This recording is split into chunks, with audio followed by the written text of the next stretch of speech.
Welcome to the 377th episode of the Video Games podcast, where we talk about any game at all, including new stuff, old stuff, and anything in between. If we are playing it, we'll be talking about it. Today we are recording on February 25th, 2024. My name is Brad Galloway. I am the editor of GameCritics.com, and I'm also 50% of this here show. With me is a man who's just full of surprises, Carlos Rodella. I got a big surprise, and it's for you. Oh, I hate surprises. What is it? Well, it's a surprise for you and all of the listening audience. Okay, hit me. And them. And all of us. Here it is I brought back our YouTube channel. Oh, snap. Okay, what motivated you to do that? Well, one, I make content all the time for all these other things. You do. And, ours has been lying dormant for way too long. Yeah, it was resting up. It was recharging. It was recharging. I changed the name of it so it has its own handle. So all you have to do is go to YouTube and look for @Videogames Podcast. So I think it's just youtube.com/@Videogames Podcast. Oh, okay, nice. That's pretty easy to remember. Easy to remember. There it is. That's already done. And on top of that, I noticed, by the way, on our channel that we had done a live stream episode. Did we? Yeah, and I was like, "What? We did? Maybe we do that again? I don't know." If when was? I don't remember that. When was that? I don't know, but it's up there. You can still listen to it. Wow. Okay. And then I made our first YouTube short. Okay. And it's up now. Nice. I should probably go check it out now that I the know about surprise it. is that I just put it up. Yeah. Excellent. All right, cool. Well, I'll go check it out after the show. And then if anybody listening wants to go check it out, let us know. Let us know what you think. If you want to see more, or if you like it, you didn't like it, or anything, any feedback. Sure. Even if you don't want more, I'm doing more. So that's it. Okay. Well, I guess if you don't want more, maybe keep that under your hat. But yeah, just don't tell us. But no, the idea is that just doing YouTube shorts, at some point we'll go back and maybe I'll make a TikTok for us. Or we have a TikTok? I don't know. I do not have it. No, I think I created a personal TikTok because my wife wanted me to, or like my boss wanted me to, and I don't think I've even ticked or talked, and I don't think I ever check it. I think it just exists. Okay. I don't think we have anything for the show. Maybe we'll do something for the show. And then on top of that, we have the Instagram. So these kind of like short videos we can put lots of places. But what they are, just really quickly, is in our housekeeping is when you and I go back and forth all the time on tons of stuff. Yes. So I'm just taking clips from that and then putting some imagery to it. And there you go. Bob's your uncle. Good little... No, that's weird. Wait, are you not supposed to say that? You can? I mean, you got to say it with a British accent then. Oh. And then Bob's your... I can't do British accent. Hey, governor. Oh, no. We're offending your entire UK audience. Please ignore really? that, is that like a sexual thing? No. Bob's your uncle just means like, there you go. You got it. There you go. Yeah. But it was just funny. Your accent was funny. Well, we're never doing... I'm not doing an accent ever again. No. It's like... It's funny because whenever I try to do an accent, in my head, it sounds wonderful. And when it comes out of my mouth, my family just laughs at me. But not in the good way. Not in the right way. Yeah. So anyway, there you go. YouTube, check it out, @Videogames Podcast. And shorts will be up now regularly. All right, there we go. Excellent. And speaking of housekeeping, which you just mentioned is going to be kind of the main content of the shorts, we are kicking off housekeeping right now, Carlos. Folks, everyone knows that Carlos and I share a virtual living space divided right down the middle with a strip of duct tape, shiny silver. His side, my side, things are a mess, and we're going to tidy up right here and right now. This is housekeeping, and there's a lot of stuff in this house. Carlos, I see a bunch of stuff on your side. What you got over there? Oh, my goodness. There's so many boxes. I'm trying to figure out which one I open first. You want to start small and then big, or big and then small? What's your style? Yeah, small then big sounds good. Okay. This is kind of a small one, but as you know, I watch all the YouTube videos, and especially ones on gaming.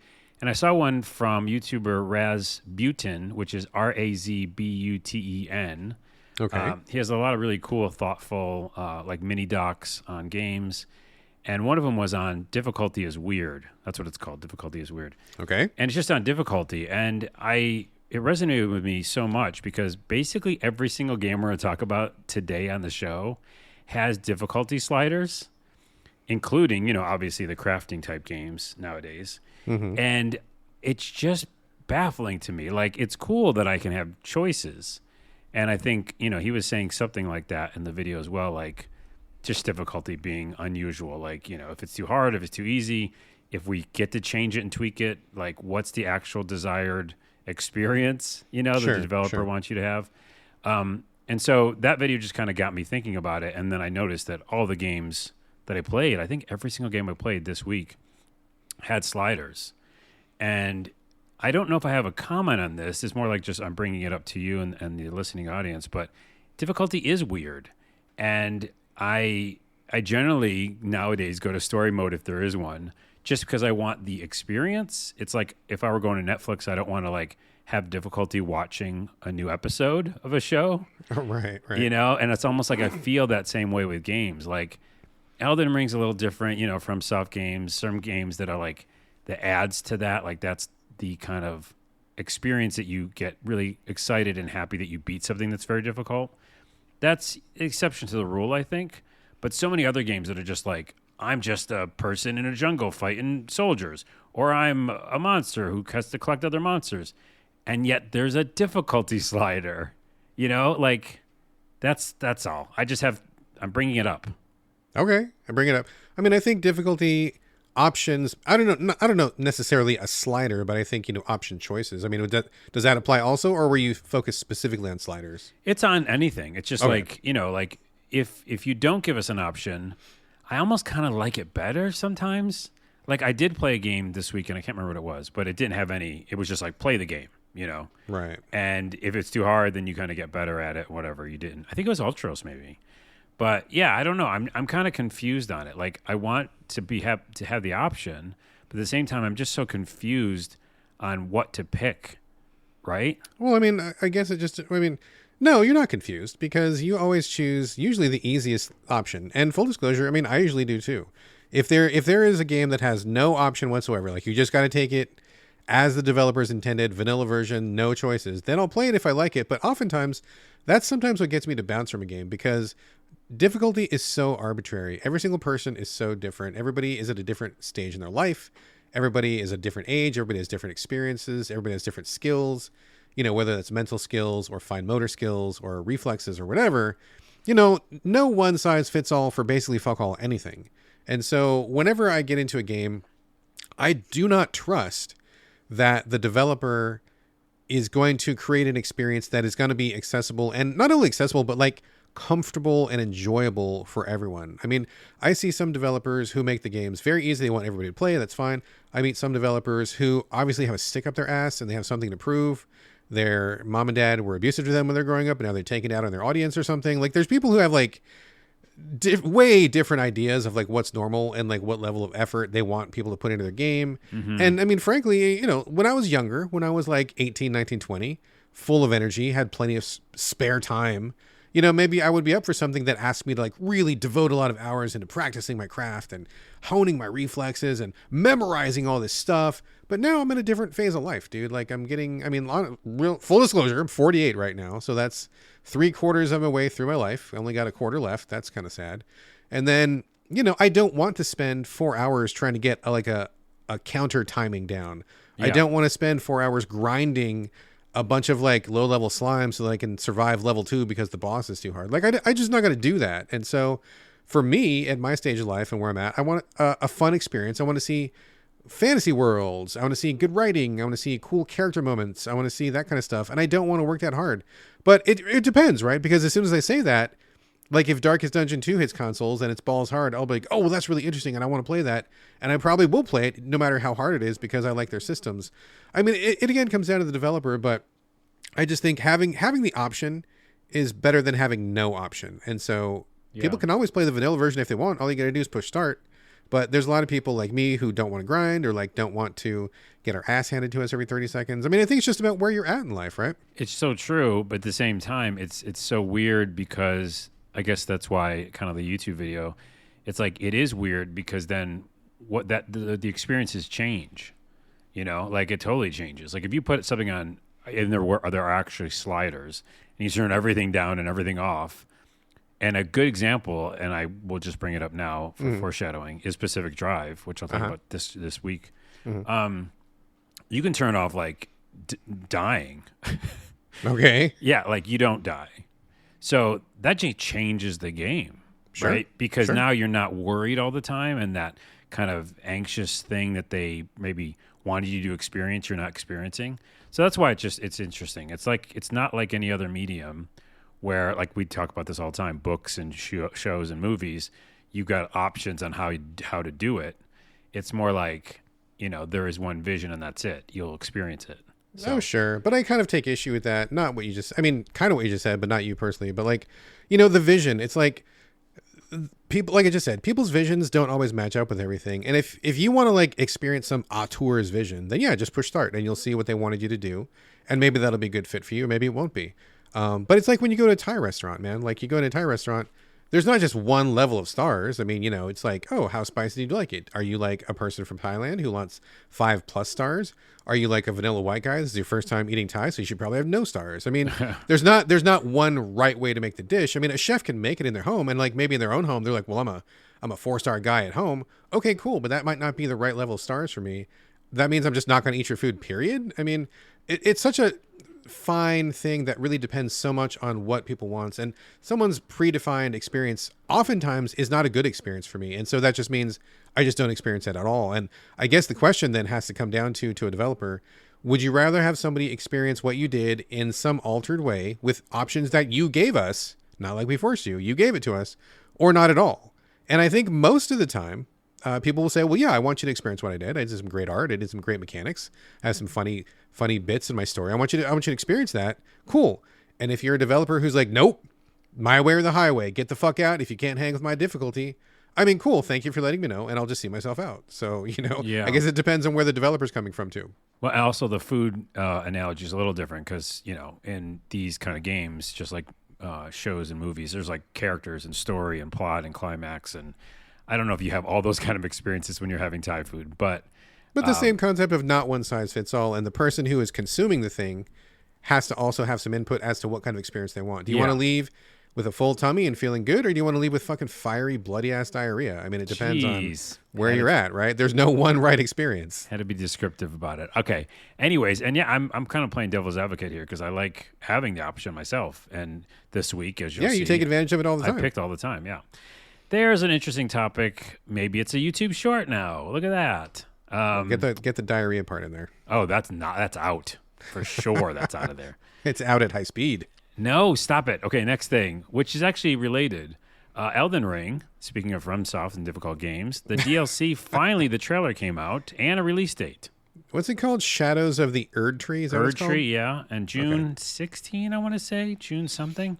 Cool. So, not till summer. We don't have to worry about it now. But they did say it's definitely going to be less open world and more kind of like focused areas that you're in. Yeah, I would imagine so. Old school Dark Souls almost in a way. But all the bosses looked awesome. And I know that I will jump back in and be totally obsessed with it because Elden Ring was one of the first times I've ever been obsessed with a FromSoft game. And if you can use the same character, I'm guessing, hopefully. Oh, yeah, of course. Yeah. To go back and revisit that character, it's a badass character I made. So I'm excited, actually. I'm kind of excited. I'm actually kind of not that excited either, though, because I have a pretty spotty history with FromSoft DLCs. I think usually they come too late. Like, I'm usually playing the game pre-release. Okay, am I an edge case, a special case? Yeah, yes. I'm an editor. I'm a reviewer, so I have an experience that is different from most people. I usually play the games before they're out. I usually play the game before there's any FAQs, before any wikis and all that stuff. And so if you've never played a FromSoft game before the patches and before the wikis, let me assure you, it's a very different experience that most people have not had. So that aside, the reason I bring that up is because I'm usually one of the first people playing, not a humble brag, just a fact. But like, by the time I get done with the game, a long period of time will go by before we get to the DLC. And I think we even talked about this in the show where it's like, I don't remember what my pro strats were when I was playing. I don't remember what my go-to weapons were. I don't remember what my skills were. I probably won't even remember the buttons. And so most of the time when From drops DLC, it's post-game level difficulty. Like, it's not going to be beginner level difficulty. So I'm going to have to go back to the game and be like, okay, so what weapons were I using? What techniques were I doing? What spells was I doing? How does this work again? And then to get my feet back under me and then go into something that's probably going to be end game or post-game difficulty. Oh, I mean, honestly, I'm kind of not looking forward to it. Well, you just brought up the point. Again, back to our difficulty thing. That is right. First off, we always say this on the show. Anytime you go back to a game, even a week later, you have to remember the controls. I'm playing usually like 5 games at a time. So I'm always doing that. Same. So, and then difficulty, I wonder, Elden Ring didn't have any sliders, right? There's no difficulty in that game. Yeah. So it is just going to have to go back to the game and just grind for a bit and get back to where we were. That's problematic though, right? Because when we were watching the trailer, my whole family got together to watch the trailer because we all played Elden Ring. My wife and I finished it. We played like 90% of it together, which was fun. My son played a little. He didn't finish, but he got, 20, 30 hours into it. And we were all like, okay, so which one of these bosses is the new Millennia? Which one is it? This one? This red guy with the sword? Could be. Yeah. What about this other big animal? Oh, that could be the next Millennia. Like who it is. And like, I don't know about you, but like by the time I did beat Millennia, I mean, I had been playing the game for, I don't know, 100 hours, 150 hours. So 150 hours of practice under my belt to get me to the level where I could defeat Millennia, who is, who's widely regarded as one of FromSoft's more difficult bosses, I think. So they're going to up it, right? They're totally going to up it. They're going to try to up themselves because of, let me solo her and whatever and all the videos that were made. They're going to be like, oh, you guys think you're good, huh? Well, we're going to give you Millennia times 2. And then it's going to be like, it'll be like my stopping point probably because I'm not going to put that much time into it to get those skills and reflexes back, right? Like that's a long time to put in to get that good. And now it's going to be like, oh, well, I got to that boss and it's like, well, whatever. I'll just say to that, Melania, whatever you want to say. Yeah. Her name. But she was optional.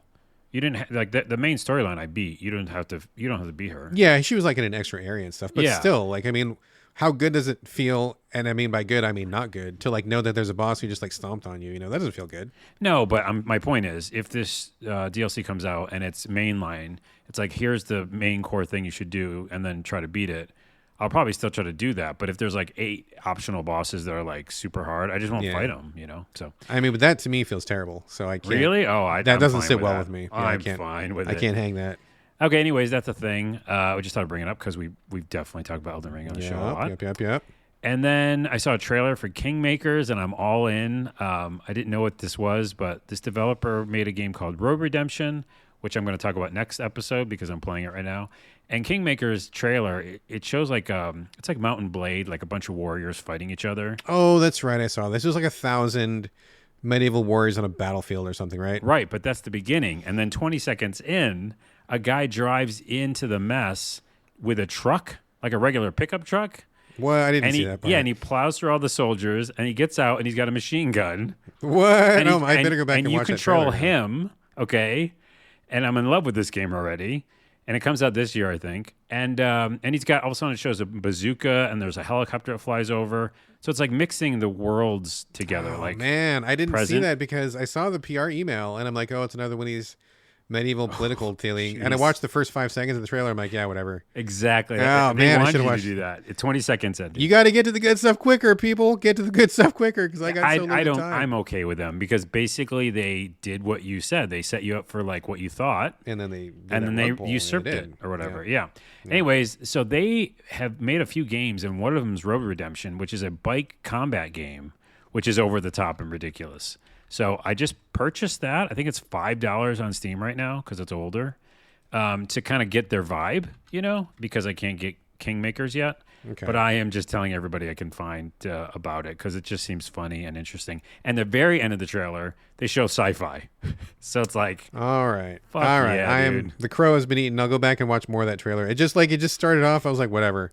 Not interested. And then I bounced. Know. Should have got to it quicker. Anyway, okay. In closing, and I'm not going to go into the Xbox stuff. I wrote it down, but I'm over it. AAA, AA, Pal World, Helldivers 2. It could be a whole discussion. I'm kind of over it for today.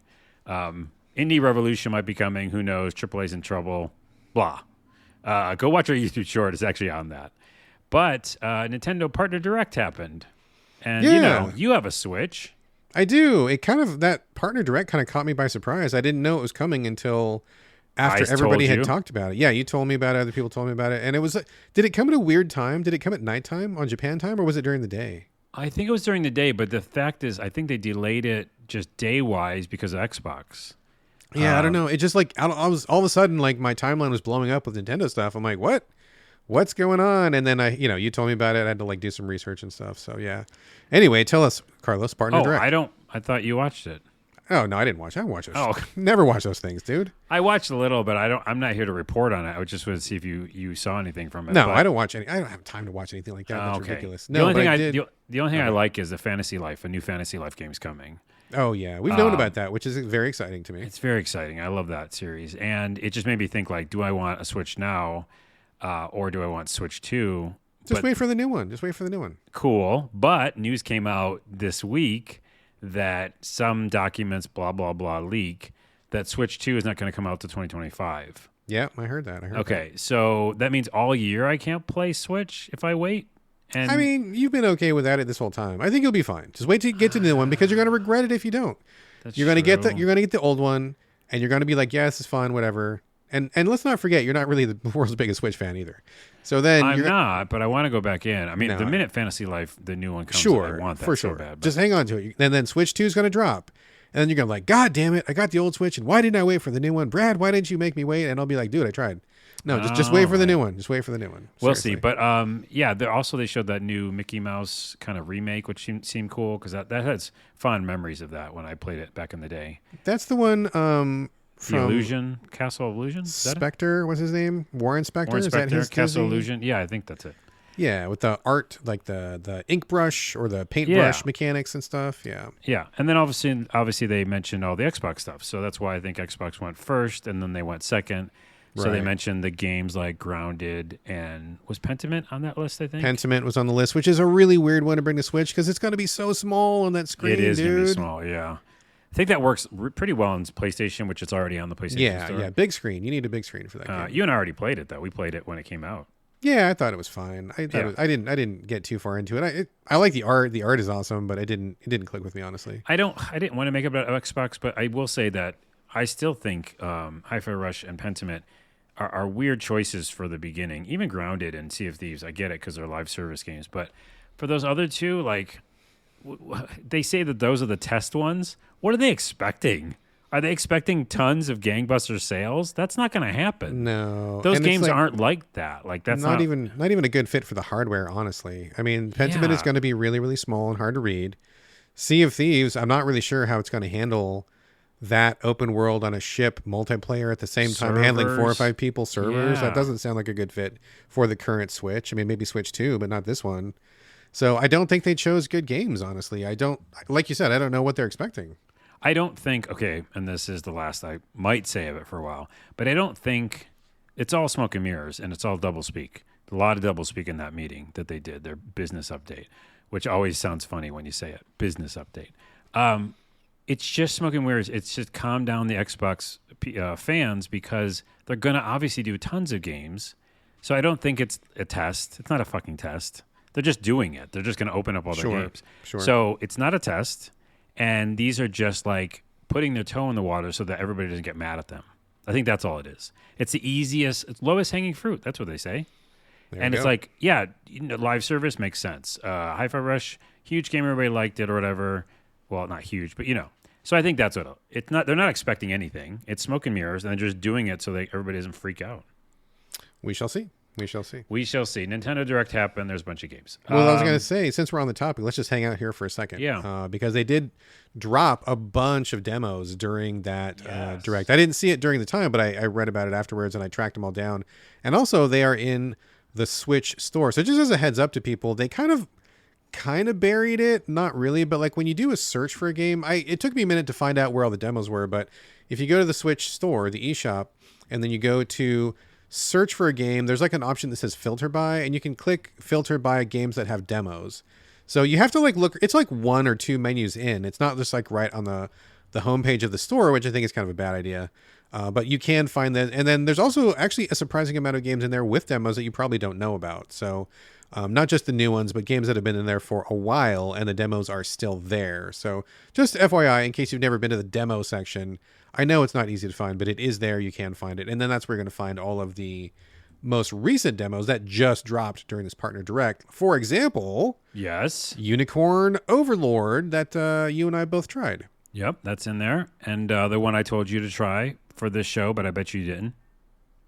Suika Game? Yes. I did. I tried that. Okay. We also have, well, let's talk about Unicorn Overlord first. I got 4 demos to talk about really quickly. Unicorn Overlord. You were excited about this one, and I'm looking at this game. It's from Vanillaware. Yes. So Vanillaware, they're the people who made Dragon's Crown, which to me is one of the best beat 'em ups ever made. Right. That's why I like it, by the way. You asked me, like, why would you like it? It's because of Vanillaware's reputation of those kind of games. But this, did you try the demo, though? I did, and we'll talk about it. But you asked me originally, before I even played the demo, why would you even like it? Because it's Vanillaware. That's all. Are we talking about this now or are we talking about later? Because I think we're talking about it now. We're talking about it now. Okay, so I guess, so Unicorn Overlord, it has the Vanillaware art. I mean, they're well known for their art. That's like their number one thing people love them for, this wonderful, smoothly animated, hand-drawn art. They used to be also known for like being way over the top with like TNA, which was fine with me because I'm a grown adult and I can self-select. But, you know, they've actually toned it down quite a bit in recent games. I don't know how much TNA is in Unicorn Overlord, but not much in the demo, which is fine. Yeah. It's kind of a very unique system where it's a political story, kingdoms, like all, you know, heirs and, you know, medieval kind of flavor to it.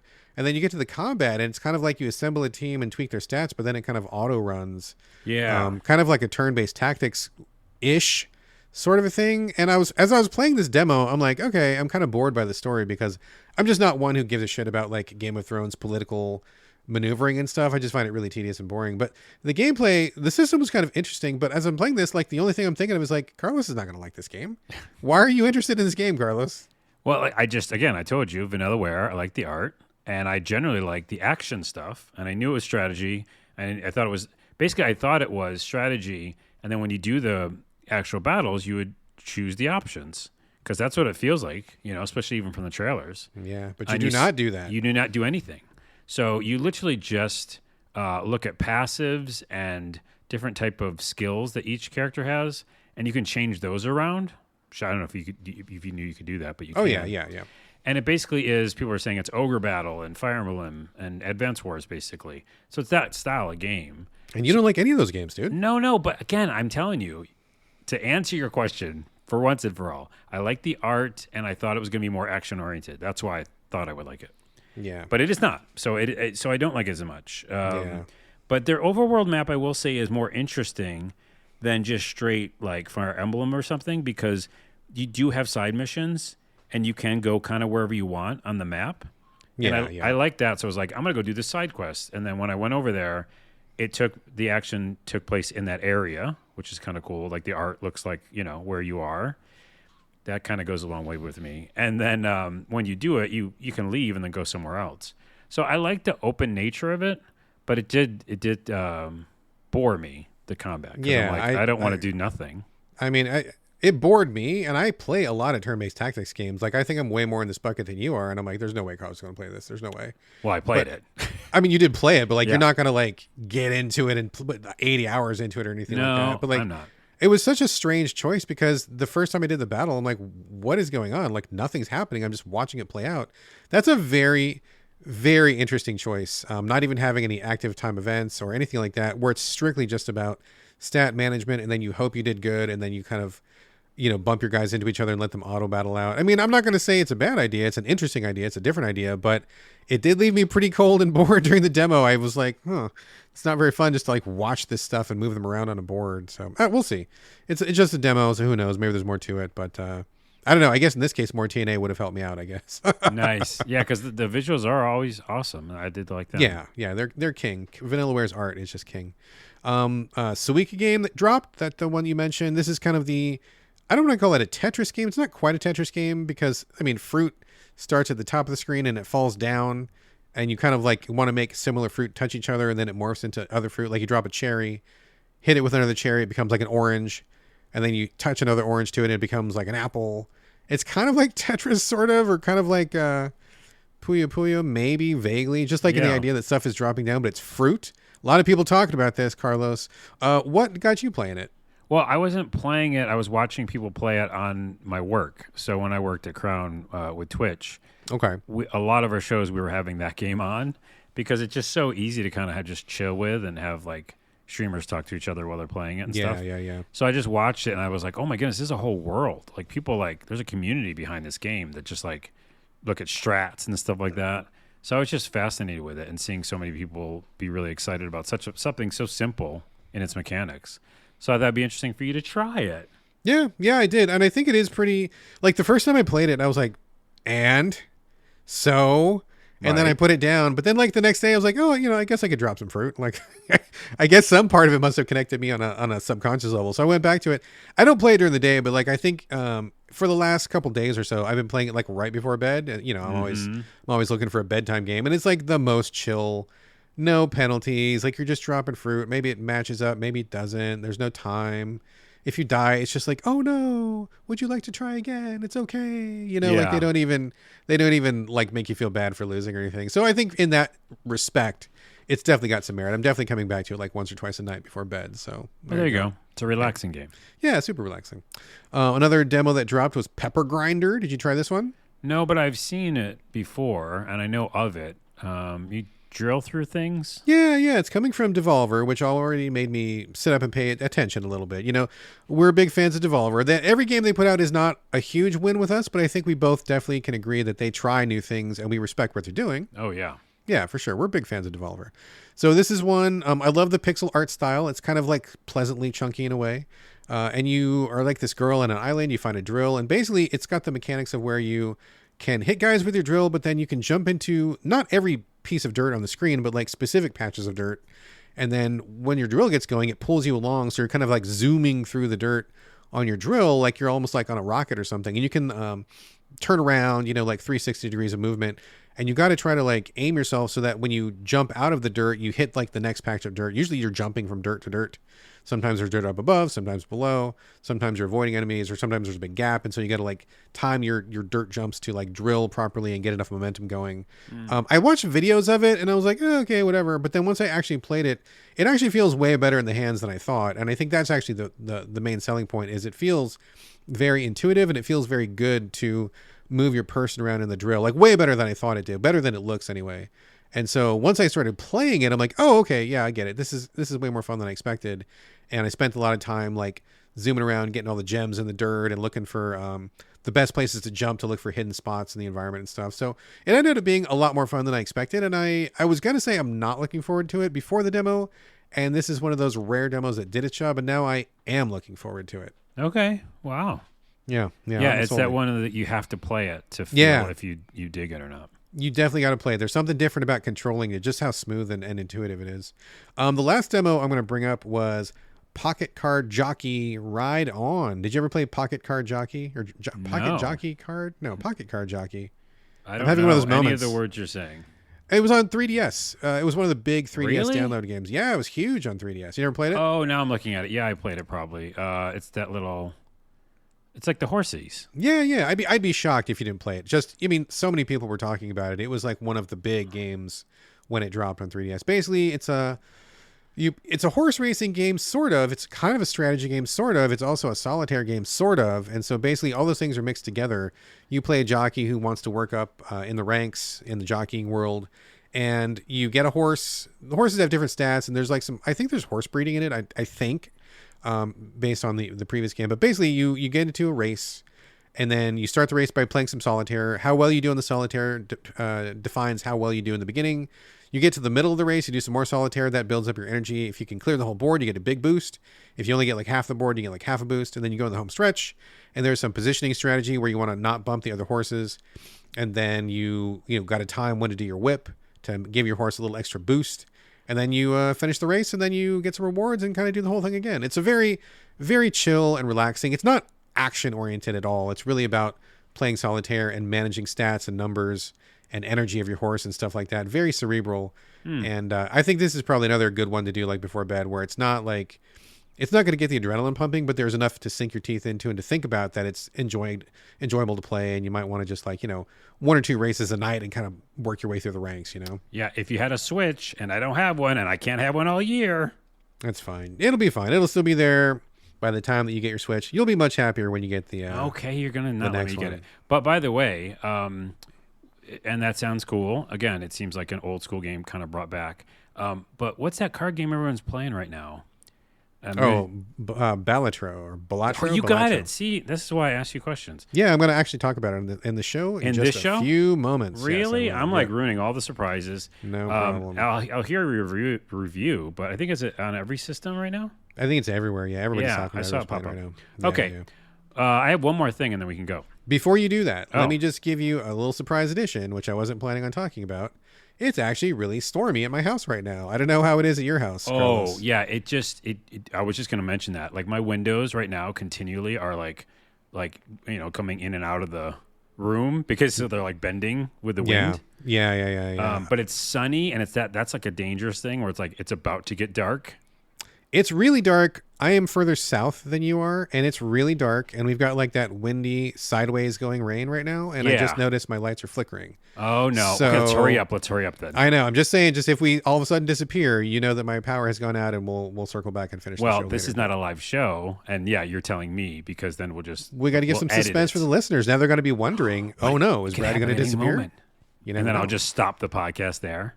It could happen. So anyway, it is stormy as fuck, and my lights are flickering. So we'll see. Oh my goodness. Okay, it's coming my way, which is interesting. Yes. So, and by the way, it is windy as hell here, though. Yeah, same. Okay, let me quickly tell you this before the lights go out. Go for it. This is so exciting. I'm so excited for this. You remember when we watched? We played that game that was like a documentary about Atari. Yeah. I know what you're talking about. Collection or whatever. Excellent. Yeah, it's excellent stuff. And it had like video, and it was like games, but also videos. Yes. A new one's coming out in 2 weeks, called the Jeff Minter story. Oh yeah, I saw that. Oh wait, you don't like him or something? I don't like Jeff Minter. No, I don't. Okay. Well, I don't know of Jeff Minter. I don't even know the name from what the games he made, but it's this idea of a collection of games with a documentary. And like videos about him. Well, now you don't even care. I don't. Well, okay. I mean, that's Tempest, exciting. I like that thing. Yeah, Tempest and Aka Anth or whatever, Moose Life, the Polybulus game, which was like everybody talked about. Super Llama or something like that. There's like Llama. He does llamas a lot. I think his game company's called Llamasoft. I'm pretty sure. Yeah, it is Llamasoft. Yeah. Well, anyways, I like those types of experiences, no matter what. Even if I never liked any of the games or whatever. I don't know if the person's canceled, but. I just had to mention it. No, I don't think they're. No, don't want to give you the impression they're canceled or anything. I am just personally not a fan of Jeff Minter's game. I like Tempest. Tempest was great, arcade classic back in the 80s. But like, I think I've played every single game he's made since then, and I just do not like any of them. And he keeps making the same kind of game where it's like really like eye melting, weird psychedelic graphics and like really arcadey feel, but. They just have not connected with me, and I get a lot of PR about his games, and I'm just like, don't care, don't like him, whatever. Right, so he's not canceled or anything. It's just personal preference. Oh, also, Polybulus was like this huge thing about like, is this a government project to test psychoactive? Remember that whole thing? Was it actually really a game? I thought it was just urban legend. Well, it's in there. I think it's in this documentary video. I know what you're talking about. I never. Yeah, I was just like, I don't know. Anywho, that's a mention. Never mind. Let's get to the games because we might lose some power. That is very true. All right, folks, that was housekeeping. Before we get to the main portion of the show, got to remind you all you can help support the podcast by going to patreon.com/the So Video Games Podcast. Every little bit helps with the cost of hosting, including upgrading equipment and picking up any games for the show if we're not able to get codes. Also, if you chip in at the $5 level or the £5 level, you'll be invited to join us in our members-only Discord, as we just got another subscriber at that level. Nice. Thank you very much. A special heartfelt thanks to Paul Grillberger over in the UK. And I only know that because the Patreon email came in as a £5 contribution. So thank you very much, because you're actually giving more than 5, because the exchange rate is a little lopsided. It's more favorable to the UK than the Americas right now. So thank you, Paul. Thank you. Really appreciate it so much. And you can look forward to getting a personal Discord invite from me after this show is recording. And in fact, you probably already have it by the time you will be listening to these words. But again, thank you so much. And thank you to all of our current Patreon subscribers. Every little bit is greatly appreciated, since the cost of friggin' everything just keeps going up every goddamn month. I don't know how that's sustainable, but here we are. So thanks to everybody chipping in. And regardless of all that, you can always rest assured that whether people contribute or not, we're not going to ever paywall anything. I don't want to be that kind of show. So regardless of whether you pay, you're still going to get the same great show free of charge every week. Nothing held back, because we love you. I'm still thinking, I'm on the fence of that. I think I might paywall our show. I still might. I might we're like not just we're not paywalling anything. executive decision. No, we're not paywalling. Every anything. episode is 99 cents. Yeah. that's what I'm doing. No. Okay. Anyway, he's joking. All right, let's get on to the main portion of the show. We got lots of stuff to talk about. Carlos, kicking it off with you here with Sheepy. I don't know anything about this. Never heard about it. Surprise me as always. What's Sheepy all about? Well, for one thing, it's a free game. And for another thing, because I watch all the YouTube videos, I get a lot of recommendations in games because I'll just be listening to something and they'll say something about a game.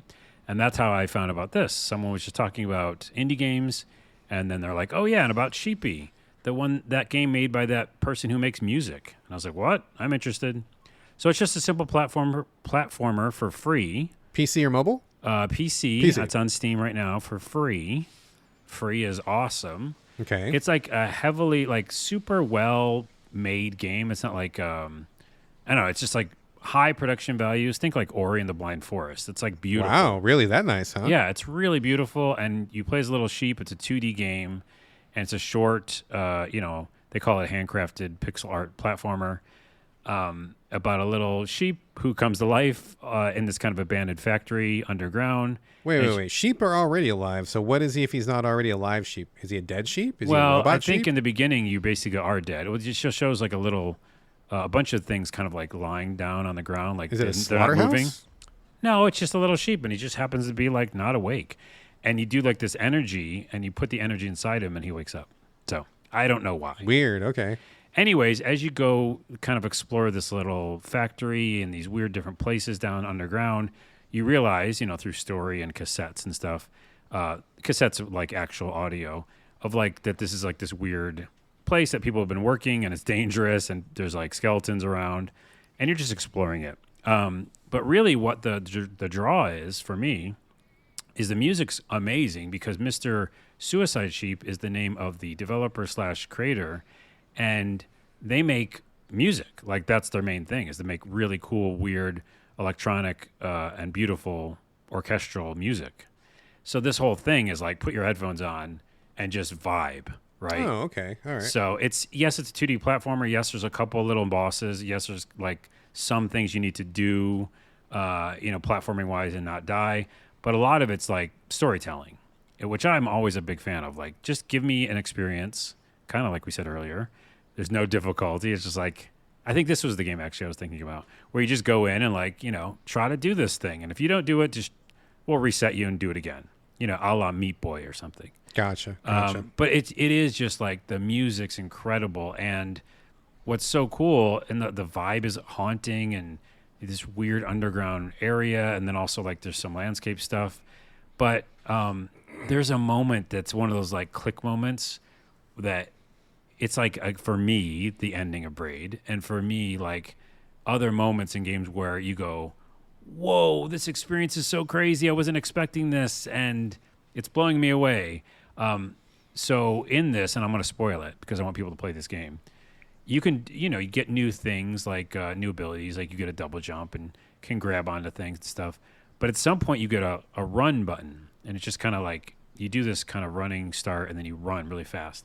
And when you run fast, you can like break through things and it just feels good. But you have to do it on this like one level where all of a sudden, as you take off, it does that thing where it zooms out so you can show like the whole map kind of thing. Oh, yeah. Right? Mm-hmm. It's a moment, like Oni or some of the other games we talked about. I'm trying to think of all the good examples where it's a platformer and you kind of, it pushes out like Limbo even. Yeah, you get a really, really wide view, probably because they need you to see something that's coming is usually what happens. Yeah, and this is what this is. The music kicks in. It's like perfectly, faster now, and it just fits the whole vibe. And it's like this kind of freedom moment because now you can run really fast, and you have to keep running because you're, running from something. And there's these portals in the area that you can jump into, and they warp you, and it's almost on the rhythm beat, of the song. Oh, okay. That makes me think of that Rayman game that came out a while ago where it was like all the music levels were like the best part of that. Yeah. It's just such a beautiful vibe and a moment. And I was like, just happy, like smiling, like ear to ears in. Yeah. It's just smiling at this experience. I'm like, oh my goodness, this is so fun. And it's like hard to lose, like It's that kind of thing. Like, just go to the right. They want you to feel it. They're not trying to punish you and test your reflexes. They want you just to vibe with it. Yeah. There's other there's different like ways you can go, and if you miss one, you just go a different way, you know. But it just felt so good, and then it went back to being quiet again, and it's like, okay, now there's a creepy area. Now go this way, and so I don't know. What a cool experience. It's a short game, and it's just really good. And there's a couple, bosses and things you can die in, but you figure it out. And I just want to tell people about it because so cool. I want more of these experiences, which is like, yeah, really good music, really cool little mini story, and then it's over. Huh. Excellent. Sounds like a very, very cool thing to get into, and especially double cool because it's free. I mean, why you're losing literally nothing but perhaps time, and if it's not a very long game, then that's not much of an investment. So yeah, give it a shot. Why not? Take a chance. Why they came to life? It's the plushie. That's what I just read in their description. It's a sheep plushie. Okay. And at some point, you find a bear plushie, and he is not nice. Got you. Okay. And he attacks you. So, yeah, those little plushie dolls. And by the way, they are selling the soundtrack for like $11, which is super. It's worth it, I think, because it's a really good soundtrack. So, okay, excellent. There you go, Sheepy. Check it out. Mr. Suicide Sheep is the YouTube and also the developer and maker of this game. There we go. Check it out. That's a check it out for sure. That's a check it out for sure. All right. Moving on. Let me talk about a new game that I am playing for the show. Got sent a code from the publisher. Thank you very much. This is a weird one because apparently I didn't realize this, but it's been out on the Switch since 2022. It never caught my attention. I don't think I've ever heard of it before. It must have just slipped past my radar. But they re-released it on PC and Xbox. It just came out like literally, I think, one day ago. But I've had code for like about a week or 2 weeks. It's called Captain Velvet Meteor: The Jump Plus Dimensions. Have you ever heard of it? What? No. It's a crazy name. It's a bizarre name, and I watched the trailer for it. I'm like, oh, this looks interesting. It looks like turn-based tactics, which is one of my favorite things to play. And it looked kind of different and interesting. And I was like, yeah, let's give it a shot. What I didn't realize was the Jump Plus Dimensions, I think, are a reference to Jump like manga. Like I'm not super like in the manga Jump? world. Yeah, I think maybe Shonen Jump is what they were referring to, which I didn't realize. I'm not Mr. Anime / manga, but I think once I got playing the game, I'm like, oh, okay, I get it now. I see what's happening.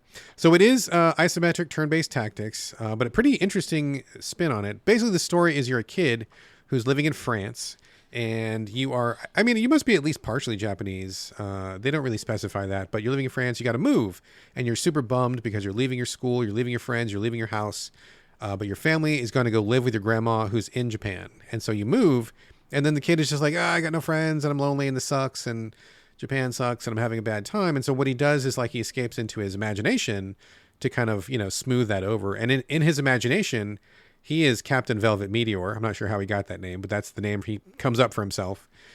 His best friend is a robot, and in real life, it's a Roomba, but it becomes like a robot in his imagination. So it's like his best friend. And they go on these adventures, and the people that he meets in his adventures are his favorite characters from the manga that he reads. But not the actual ones, or because of copyright and stuff? No, these are actual. I mean, yeah, these are real ones because I looked them up because I didn't know, right? I'm like, the very first guy you meet is a guy from, oh heck, I don't know. It's like, I forget. It's like a guy that turns into a big kaiju, like Kaiju 8 or something like that. It's a manga I wasn't familiar with. I wasn't familiar with almost any of these, so I looked them up, and they're all actual, like real world manga. Wow. So I wonder how they got the rights to do it. That's kind of cool. I mean, maybe because Jump is in the name. Maybe this is a co-production with Shonen Jump or something. I'm not sure, but basically, so what happens is all the people he meets in his dream world, which is the turn-based tactics area, in the real world, he's walking around the house. You can click on items, put your shoes away, look at things, pet your dog. But then, like when you imagine things, you go into turn-based tactics world, this alien planet. And you meet these characters from the book. And so the first one he meets is like this guy from, I think it's called like Kaiju 8 or something like that. And so he's like, who are you? Oh, you're I know you, you're my friend. And then they go on this little adventure. And the next one is like this girl who's like a psychic or something, but she's also like in a swimsuit. I don't know what she's from, but anyway, if you know manga, you probably recognize like every single character in this game. I don't. And that's my full disclosure is I don't know who these characters are, but still a really fun game. Spoiler, I thought this game was pretty awesome, actually. So once you get into the turn-based tactics, it's a really, really wild spin on turn-based tactics. It's hyper streamlined, hyper fast, hyper focused. I don't know that I've ever played turn-based tactics as fast as it goes in this game. Again, not real time. You can take as much time as you wish, but like basically it's all about positioning. So you, Captain Velvet Meteor, and whatever your friend is in this particular level, the friends change on each level. So it's you and one other person. You only ever have 2 people on your team. What happens is like these monsters will come towards you in these very small levels. It's very small and contained. And then you got to figure out the best way to approach them. You can separate out and hit one monster or maybe 2 monsters. Like Captain Velvet Meteor's got a gun. And then your partner usually has a different attack. The Kaiju 8 guy, he hits like 3 guys in a straight line horizontally. The swimsuit girl, I think does I don't know what she does. She does like a circle or something like that. Anyway, your partners have different like attack shapes. The whole ground is separated into squares or grid. And so you can see exactly where enemies are, where you're going to hit, all that stuff. Doing solo attacks has the highest attack value, but you can hit fewer people. If you do a side-by-side team attack, you can hit way more guys. You can hit like 30 guys at once, but the attack power comes way down. So it's good at getting rid of mobs, but not good at fighting bosses. And then you have another third attack, which you earn by killing small guys, build up energy meter. And it's like a front and back attack where one person in the front, one person in the back. And that gives you like both range and power both. So you've got small range, high power, wide range, low power. And then you've got one that kind of combines them both. And that's all you have. That's it. There's nothing to equip. There's no stats. There's nothing. It's just that's what you have for every level. But it changes because your partner changes. So like your partner's ability and their the area that they cover slightly changes. So that's where you get your variety. Each level is like an imaginary thing. So in the very first level, they brought their dog from Paris, and the dog is in a bad way. He's very upset. He's like sick from the plane. He's in a new yard. He doesn't like the smells, and so he's crabby, and he growls a little bit. And so in your imagination, the boss of the level is like this giant dog kaiju monster that you're fighting. Oh, that's cool. Yeah. So you go through the level, and then you fight the monsters, and you're doing this really, really fast, like position, and then you like really each level, each turn is like, which of the 3 attacks do I want? Do it. Which of the 3 attacks do I want? Do it. You're just like going fast. And then you get to the end of the boss. It's like this giant dog, and he's like woof woof, and like he's got like a weird like helmet on, and he looks like a monster kind of, but he still looks like a dog. And you're kind of like doing attacks in that area. So it's really, really well put together. It's so fast. It's so streamlined. It's so slick. I really like how it plays a lot. Like it's so fun, even though I'm totally lost on the anime references, it doesn't matter because I think the mechanics are so solid and it just is so easy to play and so interesting and neat. Like it's one of the best examples I think of taking something that you like and like just absolutely just like stripping every fucking ounce of fat off of it. Like there's nothing in there but the absolute basic necessities of what you would need to make this game work. And it just like, it's like Quicksilver, man. It just like goes through and just plays so smooth and nice. It's really fun. I think it's really great. Yeah. You finish the levels, you go back to home, and then you go back to the real world and you putt around a little bit, click on some drawings and talk to your mom, whatever. She gives you some chores, clean up the yard, put away your shoes, and then you go back to the fantasy world and then do more turn-based tactics. It's really good. It's really fun. I think it's awesome. I think if you know what the manga is, you're probably going to like it way more. But even though I don't know who the manga characters are, I think it's still super awesome.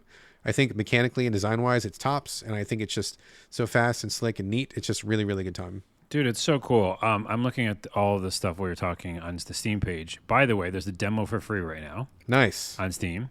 The developers are actually playing it on Steam. Oh, okay. Excellent. Yeah, in a live stream or whatever.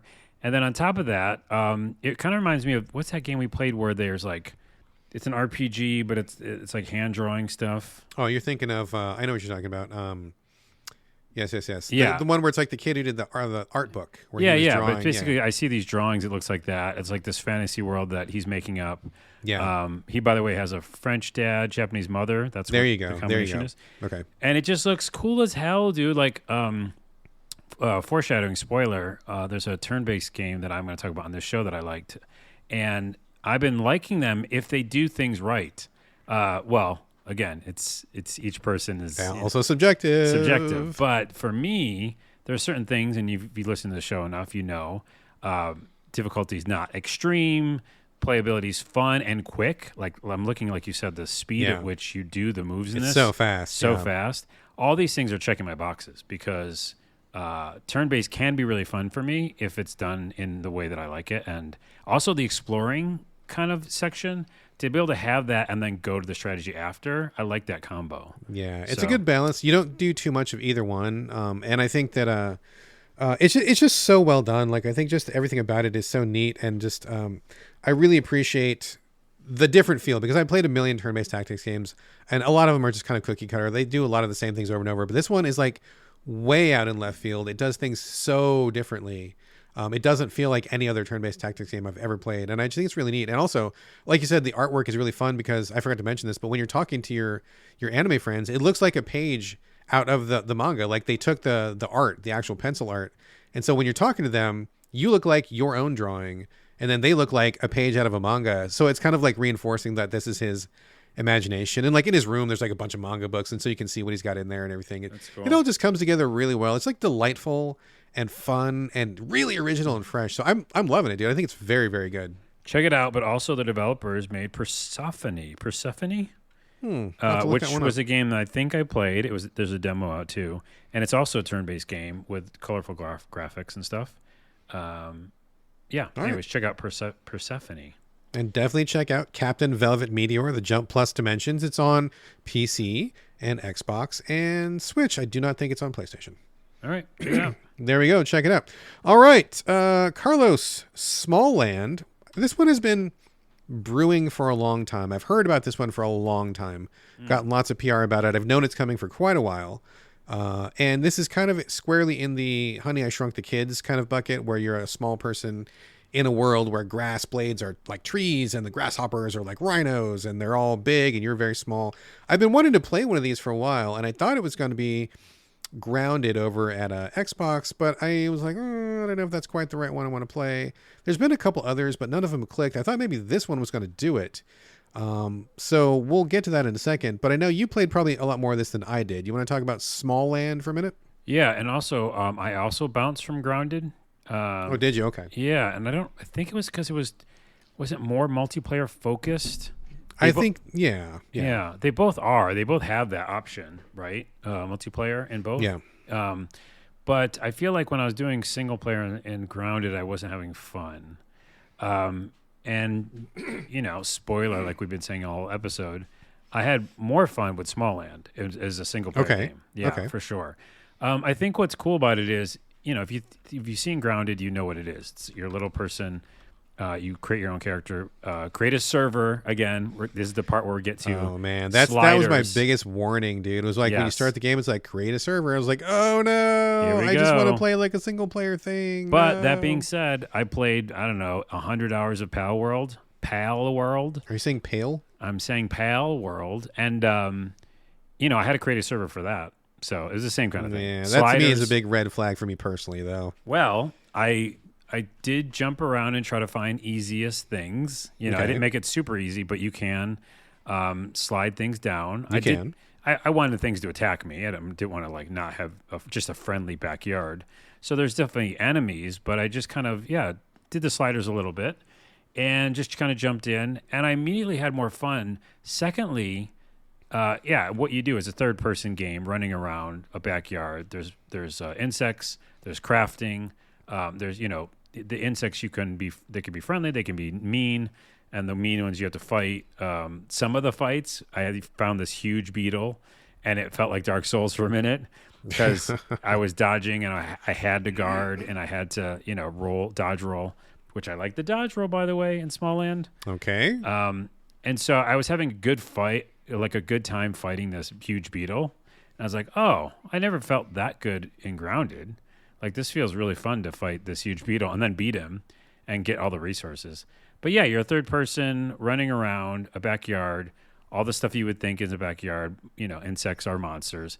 But then there's the crafting element, and you can craft kind of anywhere, which I liked as well, because a lot of these games you have to make a table, Yes. And I like the fact that I could just make shit, so that actually went a long way with me, quality of life. And the number one reason why I like this, and I played it longer than you or longer than Grounded, it's just the graphics, the feel. I don't know. Again, I don't think you got very far, but no, I was out going towards where they wanted me to go to the first mission to find this one person and talk to them. And it takes you a while, and there's a day-night cycle. And so it was getting dusk, and I was fighting a huge, beetle, and I beat him and felt proud about myself. And then it got too dark to see, and I had to light a little, torch. And the graphics are really cool looking. I had my little torch, and I was under these mushrooms that were all glowing, And then as I was walking on these glowing mushrooms, fireflies showed up. And, they're like little creatures, but they look huge because you're small. Sure. And it was a magical scene. It felt really cool. Like I was like, I'm in my backyard, but I would never see this in real life. It's super cool. Like there's glowing things. The fireflies seem, just cooler. They're actually lighting my path because they're so big. And I just dug the vibe. And then when I got to the actual first guy in the main campaign, you have some story things play out and you can build more stuff. But it was really just the exploration.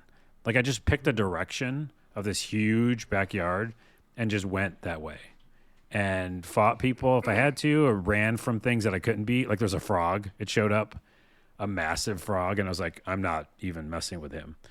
So yeah, I kind of just dug it as a vibe. Like, I don't know what the story parts are. I mean, I didn't, go too far into that.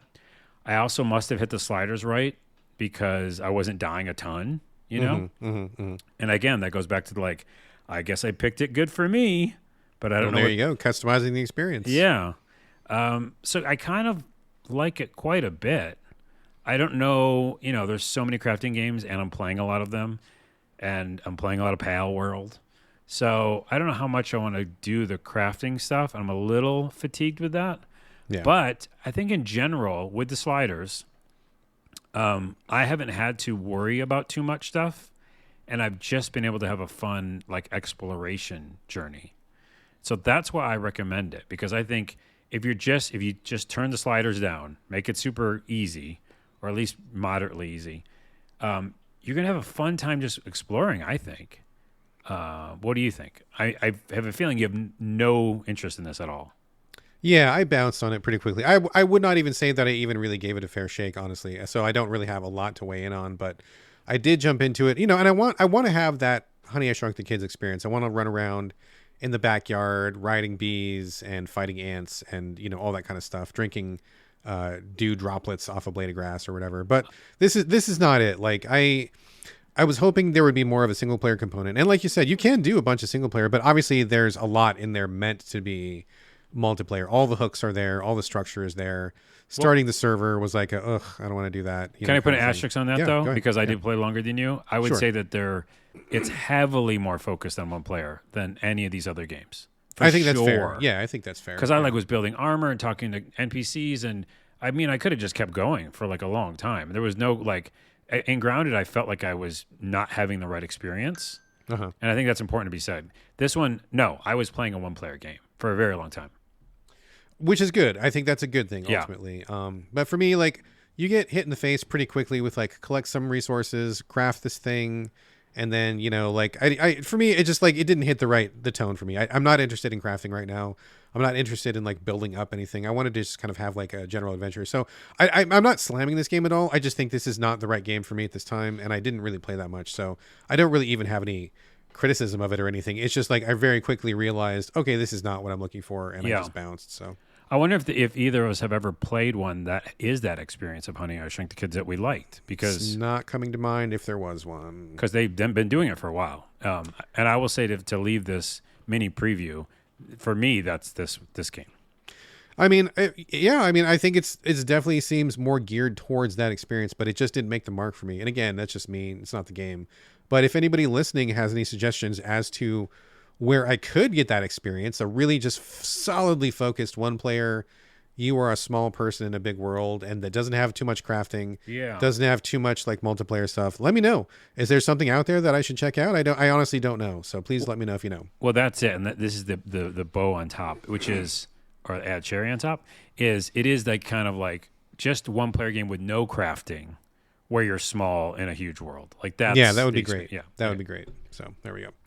All right, let me talk for a minute about, I don't even know how to pronounce it, Balatro or Balatro? I'm not sure how you pronounce it. I know, but the whole internet is talking about it. Yes, they are, and it's well deserved, I think. Okay. This is one of those games, I'll just say it up front. This is one of those games that I do not like, but I actually respect and admire, if that makes any sense. You do not like, but here's the other thing. Are you still playing it? I am not still playing it. Oh, okay. So what is it? It's kind of hard to even describe what it is. Basically, it is a roguelike game, but you play poker. There's no like world or characters or anything. You just get these hands of poker. And so to start with, I think the tutorial's not great. There's a lot of stuff going on the screen all the time. A lot of little menus and little items and lots of stuff. And I don't think it's really super well explained. Also, if you're not super familiar with poker terms or you don't know the game of poker right off the bat, you're already at kind of a disadvantage because they're talking about terms and just the basic gameplay. If you don't know poker is like, I need more of an explainer on this. I don't know what's going on. Right. It's not like a fancified version of poker. It's like poker then. No, sort of. Okay. You have to know like the ranks of hands, like what beats what, how to make a good hand. You have to know like some basic fundamental poker strategies. And I guess you can get through it without, but you'll have a better experience if you have even played poker in real life or if you know a little bit about poker, but it's not just that. So like basically you get dealt out a bunch of cards, like 7 or 8 cards. I don't know how many it is. And then you got to make the best hand possible out of what you have.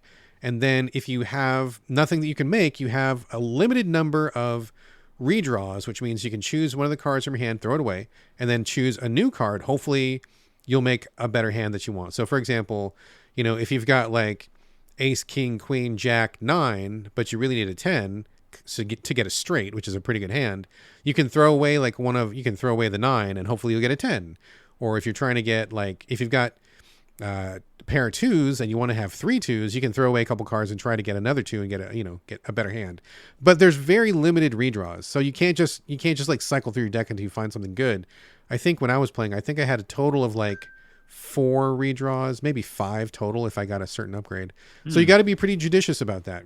So part of the game is making the best hand possible, but also part of the game is strategic on many levels, where it's like, if I get a crap hand this time, but if I keep these certain cards, I'm hoping that the next hand I will have enough of the good cards left over and draw enough of new cards that I'll be able to make a much better hand the second time through. So you're kind of like, you're making the best of what you've got, but you're also kind of keeping one eye towards the future a little bit as well. So that's like another poker strategy too you can think about. In addition to that, there's the roguelike stuff where there's a bunch of unlocks of various kinds. There's like these card packs you can buy that will alter things. You can power up certain cards to be like, oh, all heart cards have double the point value, or you can change hearts to spades or something like that. You also get these jokers, which give you kind of power-ups. The point of each hand is you need to clear a certain number of points in order to move on. So like in the very first hand, clear 300 points. And you can, if you get a really good hand right off the bat, you'll clear it no problem.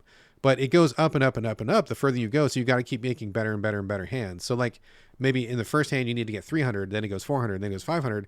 And then by the time you've made a couple rounds, it's like, oh, you got to clear like 1500, which means you've got to have like really good hands all the time. But this is helped by these jokers because they will give you like multipliers. So they'll say, for example, if you draw a joker, it'll be like, oh, if you get 2 pair, I will give you 5 times their value. So like having the jokers is really crucial in order to boost your score, because otherwise just getting straight point values from the cards themselves is pretty tough. You're not going to make it too far. So you really have to leverage like the ancillary systems, like the poker system, the joker system, and these other cards that are like planets or constellations or something. Like there's a bunch of moving parts to this game. But basically it's just like a poker roguelike where you're just playing hands over and over. You don't have to remember any story. You don't have to remember what you're doing. It's all about like what you're doing in the moment.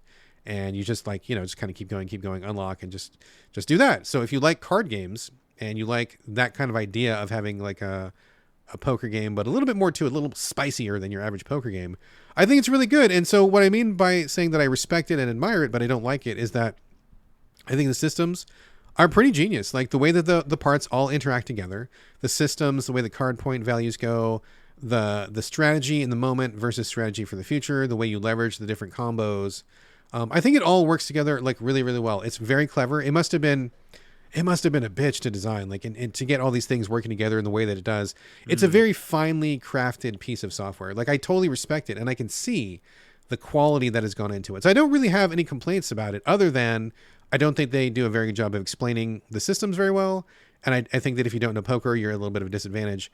There's a lot of weird things in this game, a lot of terms, a lot of weird things that just like are not too intuitive. So you got to kind of stumble through it. The tutorial could be better. But other than that, I mean, I think it all just really works very, very well and is very smart and put together.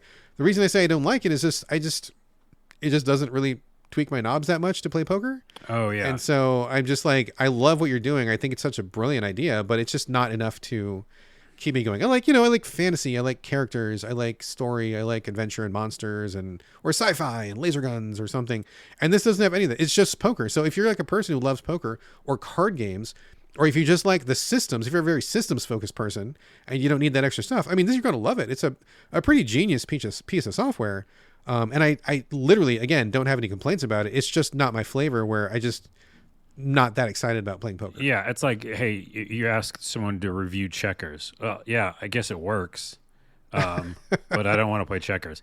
Yeah, I think I would. I'm so out. Yeah, I don't want this. I do like when they mix card games with, like you said, fantasy or some sort of different tactic around a story, or I don't know, anything. We've seen it many times. Yeah, for sure. So this seems like poker, and I don't want to play that. So yeah, but a ton of people do like just gambling games in general. So I'm sure that's why it's so popular. Yeah, I would imagine. I don't want to play more poker. Thank you. Yeah, but again, it's a really fine piece of software. If anything I've said sounds even remotely interesting, you should check it out. I think it's great. Yeah. My respect is to it for sure. Again, just not my personal flavor. So, all right, there you go. That is, I don't know, Balatro. Not sure how to pronounce it, but there you go.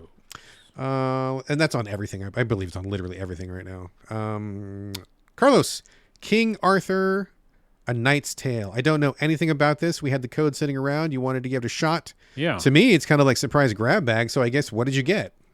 Well, I knew of it for a while because I think it was going to come out, or it came out on Steam, I think, before, like always.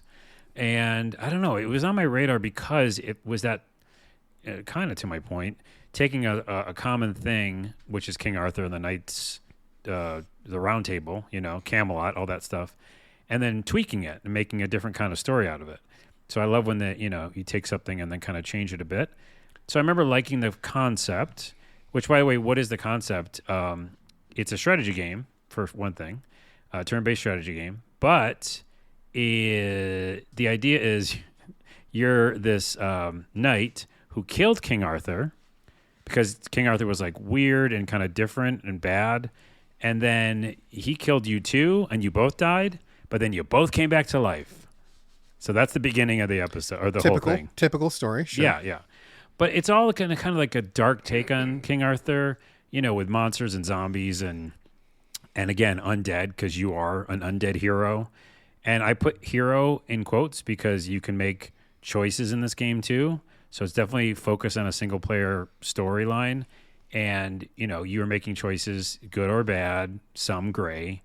And you're basically, this knight brought back to life to go back and kill King Arthur, even though you already killed him, because he's also kind of bad. And so you can kind of take this path of being good, in quotes, and righteous as like trying to like redeem yourself, or you can just be more evil in this huge mission to stop King Arthur. So what kind of gameplay are we talking about here? It sounds like you're describing something pretty choice heavy, but like, what does it actually play out like? Well, it's a mixture of choice heavy with turn-based tactical combat. So really? Okay. Yeah, it is that kind of style that we just talked about with what's the game? Meteor Captain or whatever? Oh yeah, Captain Velvet Meteor. Captain Velvet Meteor. It's that same style where, 3/4 view, XCOM-y, you're making choices, turn-based, but it's a mixture of two things. So when you start out, you have a huge map, and the map you can select things on, meaning like when you get to Camelot, that's your base, and it's just a bunch of menus. So you kind of go into menus and you kind of assign different people to different parts of the kind of home base, and you can do upgrades in there. It's very menu heavy. But then when you get to a mission, let's say a side mission or a main campaign mission, you pick that place on the map, overworld map, you go to it, then it turns into that kind of third person, what's it called, 3/4 view perspective. Okay. You're walking around with your party, but you're walking around in real time. So it reminds me of that Captain Meteor game. Oh, interesting. You're literally walking around like a RPG land. And, recently I just did one where there were zombies that took over a town, side mission. So I go in and I have like my 3 or 4 party members, and you meet them in the story, by the way. You kind of meet people who can join you. And you've outfitted them, et cetera. And you're in there walking around, finding treasure chests, kind of just exploring, talking to people. And then at some point you'll find combat. And it'll go into, okay, pause, line up your party, And then turn-based tactics. turn-based tactics. Interesting. Okay. And That's funny because I had literally no idea at all that's what this game was. But now that you're talking about it, I'm like, oh, this sounds like something I should probably check out. it's real good, man. I mean, out of all the different things I've played this week, and I've been pretty much on a down.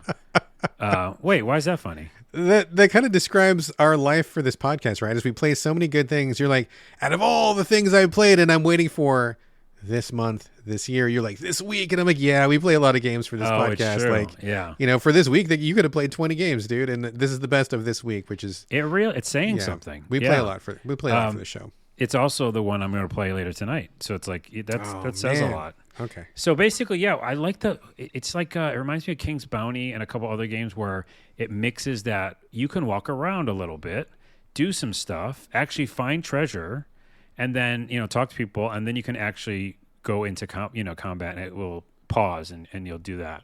Also, there's sliders. So going back to the difficulty sliders, I made it not super hard, right? I didn't make it super easy, but I kind of messed with it. I was like, give me some of this experience, make it, challenging. But also, I'm a knight that's back from the dead. I should be pretty strong. You would think so. You would hope so. By the way, this is my asterisk. You would think so. My asterisk is when it comes to difficulty sliders, lots of times for me, I just do, what is the story, right? Like, what would this really be like? Am I going to, like, the knight who's back from the dead die to, like, 2 zombies? No. Okay? No. So, hard difficulty or super normal, maybe even normal, doesn't work for me. Like, I'm like, no, I'm a strong knight. I came back from the dead. So I kind of made it a little bit easier, but that's keeping me playing it. You know what I mean? It's keeping me playing it. And that's totally fine. Like, I don't think you even need to even explain it. I mean, I get your rationale, but it's like, I think just as the old ass gamers that we are, we've come through a lot in terms of like generational perspectives, opinions, thoughts on what games are and should be. And we're kind of from the time when it's like, oh, if you're playing on easy, that means you're some kind of weakling or you're not good enough. And I do not believe that at all. I think, again, like we said at the beginning of the show, it's about where you're at, what your skill level's at, what your life is like, what you want out of a game. It's not about proving yourself so it's like you're kind of saying, like, if you want to have that good experience, you want to be the undead knight steamrolling through stuff, I say go for it. Fucking who cares? Like, just have fun with it and whatever is fun. But if you're like the player's like, no, I want to fight for every inch of territory, I want to scramble. Okay, if you want to do that, then go for that too. Like, jack everything up for yourself. But again, it comes down to like what do you want to do? It kind of reminds me of when we're talking about Spider-Man, right? Kind of getting back to your story element where it's like, you're Spider-Man, you're fucking super tough, like you're really strong and smart. You should be able to kick ass on most people that you meet. Yeah. You shouldn't have to struggle so hard on goons. And so in a Spider-Man game, I would be like, easiest fucking difficulty because I'm fucking Spider-Man. Well, that's what I'm saying. That's all I'm saying. Yeah. It does kind of have story relevance to me. Yeah, you know? exactly. Like, Yeah, I agree. An undead knight. It was at this epic beginning where I killed King Arthur and he killed me. It felt like I should be pretty strong. So anyways, that being said, you still have to have strategy. Like recently I did one where, there's things in the landscape that you can like cause damage to and then explosions happen or something. Mm-hmm. So this one huge battle that should have been bigger, and it wasn't because I had an easy mode. It was a difficult thing. But there was all these kind of like canisters around. I exploded them all with my archer. They all created this dark energy field. And then I just hung out and I waited for them to come to me.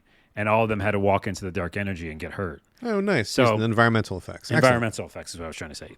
It's also pretty cool looking, like graphic wise. And it's just smart and interesting. And it does different things. Like normally I wouldn't like this, but when I talk about those menus, when you look at the overworld map, if you're going back to like your home base again, Camelot, like you can assign some of your characters like places in those areas. So like there's a blacksmith and you go assign one of the characters to that and that gives you a bonus or something. So I don't think I've done that in games much where you take the characters you have and actually, hey, you go hang out in the home base when we're not doing battle and that gives you a bonus or something. Oh yeah. Some games, not every game does that, but that's something that every once in a while you'll come across. Yeah. Yeah. Sure. I think it's rare. The other thing that I like that is difficult and I wouldn't like it, but again, it adds to the realism is that there's armor and health. And, if you get your health down, there's like bonfire type things, campfires. You can get healed during the actual map that you're on. There's a few of them. Or you can repair your armor because that's a separate stat. But when you get back home, you can heal up. But if you got hurt too much in the battle, your vitality goes down. And so you have to go to hospice.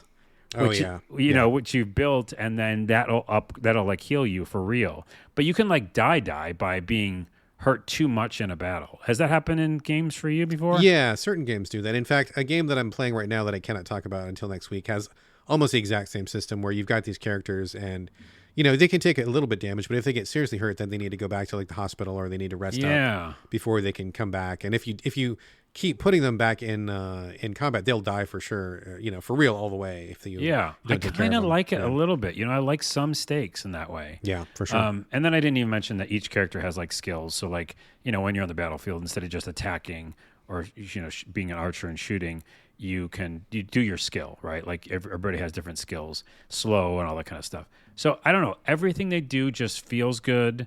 I have the sliders, I don't know, set to perfect because it's still difficulty and challenging at times, but set to perfect is pretty funny. Yeah. I'm gonna call that the name of the show. Set to perfect. That's pretty good. And then, and I want to keep playing because I do like the story bits, and even like the little zombie story that was a side mission. I found out that one of the characters in the map, they were saying what they did. I won't spoil it, but I didn't believe them. But they joined my party, and then like we fought throughout the whole map and beat the ending. And then I felt bad that we were with that person because that person was an asshole. And I was like, oh, weird. It made me feel something in a side mission. I'm telling you, this is a surprise for me. Oh, excellent. Excellent. Okay. Yeah. So King Arthur Knight's Tale, like a lot of what they're doing, I'm still playing it. And I do like that it's kind of a slow burn. I don't think I want to rush through this. It just feels like a fun experience to have. And it definitely like gets my mind just kind of like set on it for a while. So. Excellent. Wow. You know, this is a surprise, dude, because honestly, like real talk. Okay. Real talk. We got a code for this a while ago and I pitched it to the team. In case anybody doesn't know, like, as I said at the beginning of the show, I run gamecritics.com. I'm the editor there, been there for 20 plus years. And so we'll get these codes and I'll send them out to the team. Right now we've got about maybe 25 different people writing for us. And so I'll be like, hey, we just got King Arthur Knight's Tale. Who wants to cover it? And it's like fucking crickets. Like nobody wants to cover it. I stick it in the backlog, you know, and every couple days or something, I'm like, hey, we still got this. Anybody want to try this? And like, nobody. And it was getting close to the end of its shelf life where I was going to just say, sorry, PR person, we can't cover it because no one's interested. And then you took it out of the blue. And now that you're playing it, you're like, I might actually got to go and buy it after this. Cause I'm like, man, that sounds great. I want to go play that right now. You totally sold me on this. Well, so it just goes to show, like, you never know, right? You never know. Well, and also it's expectations because you hear the word King Arthur, and you're like, I don't know, I'm out. You know, like, yeah, if I you're don't not want a to do fan another of that stuff, yeah. Right? But it's not that. You're an undead warrior that came back to life and killed King Arthur, and then he killed you, and then you got to fight each other again later. See, I have to wonder if branding is what let this game down, right? Because what you're describing sounds amazing. What if they were like zombie King Arthur or undead King Arthur? I'd be like, oh wait, just let me call check it it out. Zombie King Arthur, actually, something like that. Are you kidding me? Yeah, would have got me more attention because I'm you know, like I said earlier, I'm kind of played out on the whole medieval political power fighting for, you know, kingdom, and I'm kind of over that a little bit. But if you throw zombies in there, I'm back in maybe. So, dude, just like Kingmakers, you thought you knew what that was. Exactly. They flipped the script. You got to get to the good shit, right? If it was like Knights with Guns or no, that's already a game. If it was Firepower Knights or, you know, I don't know, something Pokemon with guns. Pokemon with guns. Are you saying Pale? No, I said Pokemon. No. You gotta sell a little harder. Some people are like me are not gonna get past the title if it's boring. You gotta really pay them PR folks to do their job and get a good snazzy title on that. But regardless, you've sold me, Carlos. I'm very excited about this now, and I'm gonna literally download it as soon as I get upstairs after. You should. I'm glad you sold me. It's a win. Carlos wins. Because for anything, you know, you're XCOM guy, you're a turn-based strategy guy. Yeah. And just everything about the way they do things feels like it does. You don't want to leave. You want to keep just doing another level. Here's the other thing I'll say, and this is my closing thought, is that these kind of games, you know, I'm always looking for the one that I'm going to finally get into because a lot of them I just nope out of immediately. So this is it. Like, I feel like out of all the ones I've kind of played, enough things are being checked box-wise that I'm... Wow. Yeah.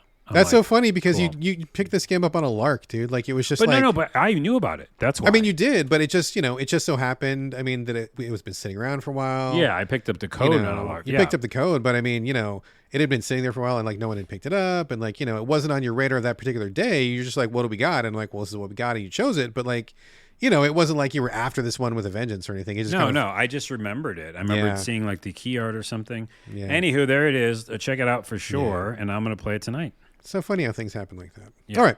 King Arthur, A Knight's Tale. I'm going to download it as soon as I get upstairs. Next one I'm talking about here is called Sanabi, Sanabi. Playing it on the Switch. I think it's also on PC, and I did receive a code from the publisher, so thank you very much. We did get a code for King Arthur, as I said that clearly, by the way. Sanabi is really interesting, and I'm honestly surprised I have not heard literally anyone talking about it at all. Like not even one person have I heard talking about Sanabi, and I'm in the circles where I would hear people talking about this if they're talking. So what is it? It is a 2D kind of a platformer, but it's basically a grappling hook game. And you know me, Carlos, I am sucker for grappling hooks. When I saw the trailer for this and I saw how much grappling there was, I'm like, oh, I'm in. I love grappling hook games. I'm in. I want to play this. It sounded like kind of a weird future, I don't know, post-apocalyptic or dystopian future or something. You play it like as a super soldier guy, kind of like Bionic Commando a little bit, where one of your arms is like this giant hulking fucking mechanical, scary looking claw thing, and the rest of your body's like normal. You got like a coat and a hat and stuff, so you're just like a guy.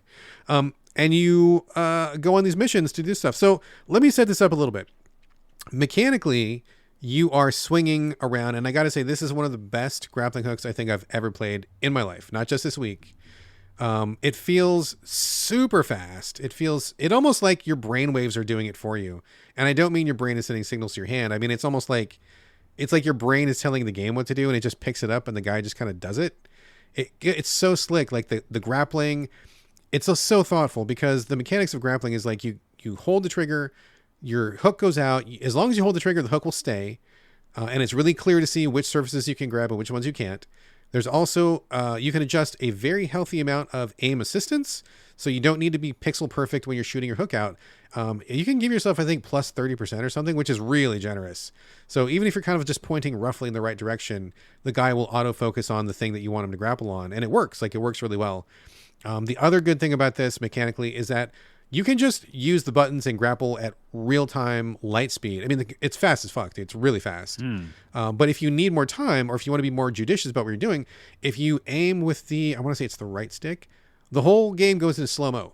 And you have no limit to the slow-mo. It's just as slow-mo as long as you want. I love it. And so you can, like, tilt that stick, and you can swing your hook around wherever you want. And you can be like, am I going to grab this barrel? Am I going to grab this machine? Am I going to grab the wall? Like, whatever you want. And it takes you're still moving, so it's not stopped, but it's like really, really, really slow motion, and there's no limit. So you can do as much as you want, as often as you want. So you can be very specific. And then you're like zipping around these levels. You can wall climb, you can wall jump. You're extremely mobile. You've got lots of options. And then when you attack people, you have to hit them with your claw. So like regular goons, like soldiers and stuff, you can just like point your claw towards them, you grab them, zip towards them, you kick them, or you kill them. But then there's obviously some other guys who are like, they have shields in front, so you got to like whip around behind them and get them from the back. Or there's like machine guns that are like popping up from the ceiling, so you got to get up there and get those guys or whatever. So it's all super mechanically really, really, really well done. It flows so fast. And once you get in the groove, it's just like the levels are like whipping by, like you're just like flying through the thing. It feels so good and so amazing, and the graphics are really well done. I will say, you want to play this. I'm playing on the Switch. You want to play this on a TV. It's a little small on the handheld mode. Text is microscopic in the handheld mode, and the action is just so fast and furious, and your character is so small because you're seeing so much real estate on the screen, because you got to be able to figure out where you want to zip to. It's best played in dock mode. It's kind of difficult to play in handheld mode. I mean, you can do it. It's better than not playing it, but I think just heads up, you want to play docked. It's just better that way. Yeah, there's a lot of like little graphics, it seems. Yeah, there's a lot of little stuff, a lot of little details. The graphics are not large, which isn't necessarily a bad thing, but I'm playing on like a 60-inch TV, and I feel like it's just right. So if you're playing on less than a 60-inch TV, it might be a little small, so just heads up. Or your computer monitor, because it's huge on Steam right now. It's overwhelmingly positive, I think. Oh, yeah. I agree. My take on this is overwhelmingly positive.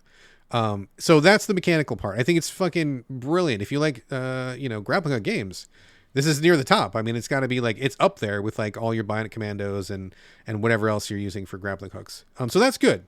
That's all good. I will say also something unusual about this game is they spend a lot of time on story, which really caught me by surprise. I will say, to be fair, there's a few times when I feel like there's almost too much story. Not it doesn't happen a lot. Like, you're going to do a lot of grappling, a lot of action. It goes by fast and furious. But then you'll get to a cutscene, and then there's like a lot of talking, and it's good. The writing is good. I'm very interested in this story. I think the character is interesting, and I think everything they're doing is good. It just it brings the pace of the game to like a screeching halt. But I can't be too mad at it because I appreciate what they're saying, but also maybe just being a little punchier would help. A little less talking. You know what I mean? It's a Korean developer, by the way, called Wonder Potion. I love the name, by the way, Wonder Potion. And the publisher's NeoWiz, and they published Lies of P. Oh, NeoWiz. Yeah, that's right. Okay. Yeah, okay. and they did 8 Doors. They publish a lot of stuff. They do a lot of stuff. Both like. Yeah. So good publisher, really cool developer. Yeah, check this out. One more little note before we get off of this game, though. So overwhelmingly positive. I think it's fucking great. I'm gonna finish it. I think it's really good. But I will say there's one disappointing aspect of this game, and that's part of the story. So I'm gonna just say this. It's not really spoiler because it happens in the first 5 minutes of the game. But like, you start off the game in this like really extended cutscene with your daughter, and your daughter's this little girl. She looks like she's maybe 5. And you might know where this is going. So you're there. She's playing with her daddy. Daddy's this important war hero general guy, and he's kind of semi-retired because he wants to take care of his kid. Blah, blah, blah, blah. Long story short, the kid gets blown into a million fucking bits and dies. Oh, no. And I'm like, damn it. Why do we need to fridge somebody to get this story going? He could have been like, hey, I got to go on a mission. Please stay home, and I'm going to go do this thing, and I'll be back. That would have been fine. Or just like, whatever, here's a babysitter or anything. But the daughter gets killed like literally in the first 5 minutes of the game, which I was like, damn it. I'm so over that as an impetus to drive a story forward. The developers, I will say, run with it rather than simply being your basic call to action revenge tale. I mean, it is a revenge tale, but what happens is that your character is basically going on a literal suicide mission. He's not planning on coming back from this mission. He's gonna die.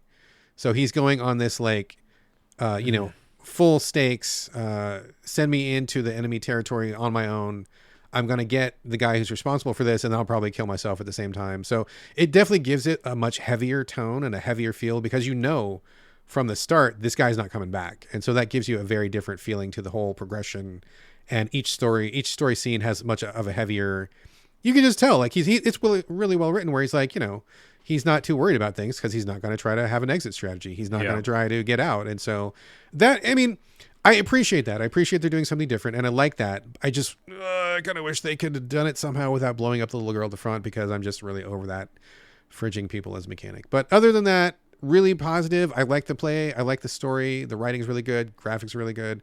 Feels amazing. It's just a fucking really good game all the way around. So Sanabi is good shit, especially if you like especially if you like grappling hooks. So check it out. Definitely check that one out.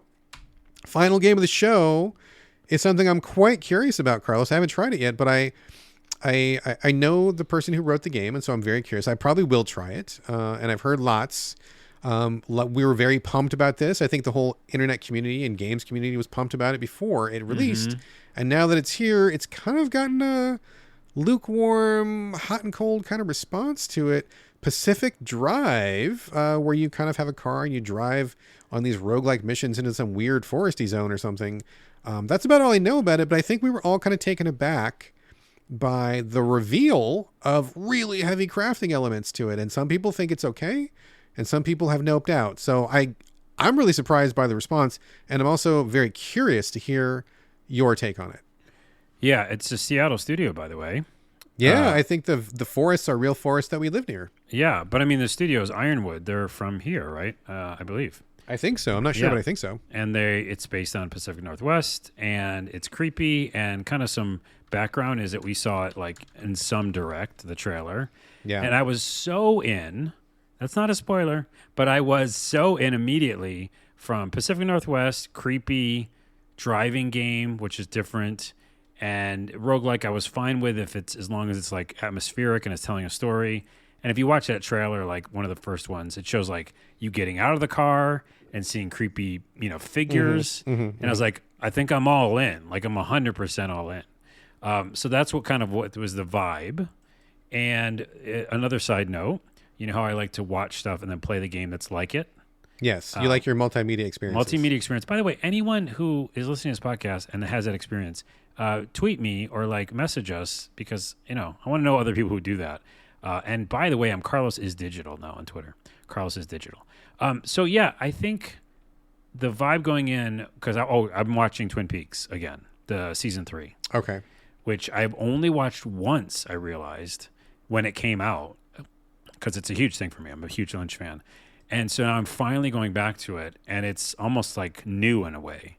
And I'm just vibing on it, which is very dark, creepy, set in the Pacific Northwest show.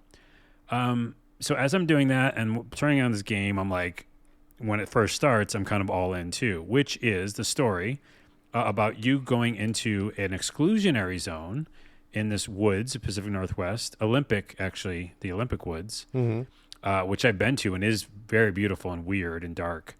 Have you been to the Olympic forest, rainforest? Oh, I used to live out there, dude. Okay, for sure. Yeah. So I like the vibe of that place too, and it kind of fits that, and it feels like that. But you go there because basically it says in the game that no one really goes there because weird shit happens in that zone now. And, most people have left because it's fucking crazy. Gravity's wrong. There's weird things floating in the air. It just doesn't make any sense. Matter changes. This is all in the beginning.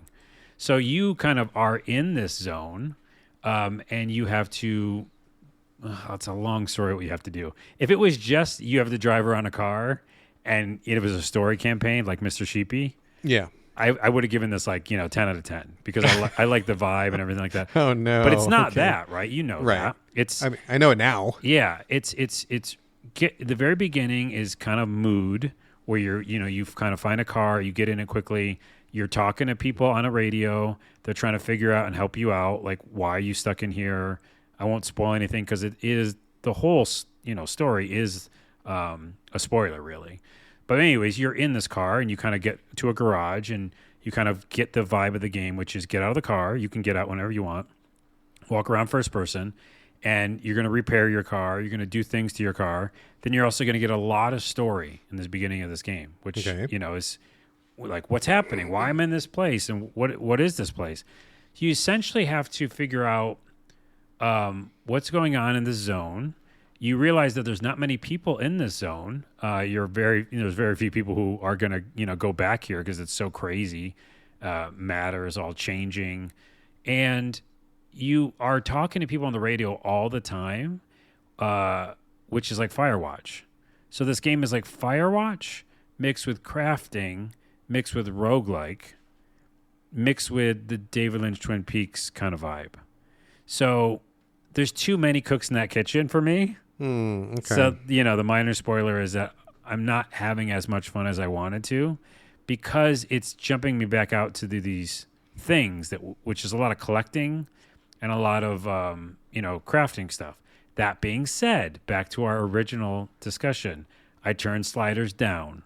Now, there is a lot of weird sliders, and the original reason I brought up the difficulty is weird discussion is because I don't know how I feel about turning off death. Like, I can turn off death. I can turn off damage to the car. I could turn off all damage. And so then it comes closer to the experience I was talking about, which is like, I just want to know the story, right? So I actually turned off a lot of stuff. Okay. So when I get back to any garage, everything heals. And I was like, okay, that's kind of cool. I don't have to worry about it. And if you didn't, then what? You'd have to go scavenge for parts or something? Or what would Scavenge, you... yeah. Okay. So a lot of the game basically is go out to said mission, find huge overworld map, pick a place you're going to go to that place. You can scavenge along the way, so you can stop the car whenever you want and get out and find a little house and scavenge and find some shit. Oh, so there's first-person action First going on person as walking well. around Okay. all the time, yeah. Okay. And you're collecting tons of shit, and you have a thing in your back of your trunk that can storage stuff. And you have crafting in the back of your trunk. Is there encumbrance? Can you only carry a limit, or can you carry? You have a as much as you limit. want? It's a Resident Evil style, so it's like okay, little okay. boxes, right? Gotcha. Yep. But you have storage in your trunk, and you have crafting in your trunk. So similar to what was the game I just said, where you can craft wherever you want. Oh, Smalland? Smalland, yeah. So you can craft in your truck, in your car. Makes sense. Sure. So I wasn't running out of space too much, and I was bringing what I needed, which is like repair kits for your tires and stuff like that. I was driving for a while and hearing a lot of like loud sounds, and I was like, what's going on with my car? Got out of the car, looked at my tire, it was flat. So then I fixed it with the repair kit.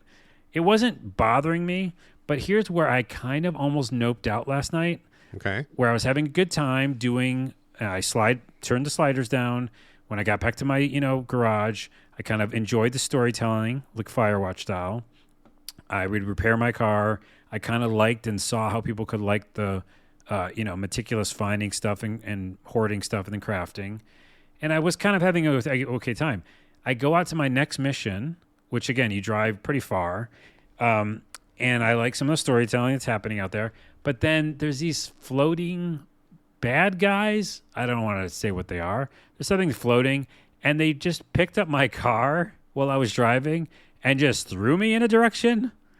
And I was like, fuck. In a game like this, it's a car. I got to drive out of this ditch you just threw me in, And it basically like set like a tone of like, I don't want to do any more of this. Like there was so much ahead of me before that thing threw me into a ditch. Yeah. That it made it like cumbersome.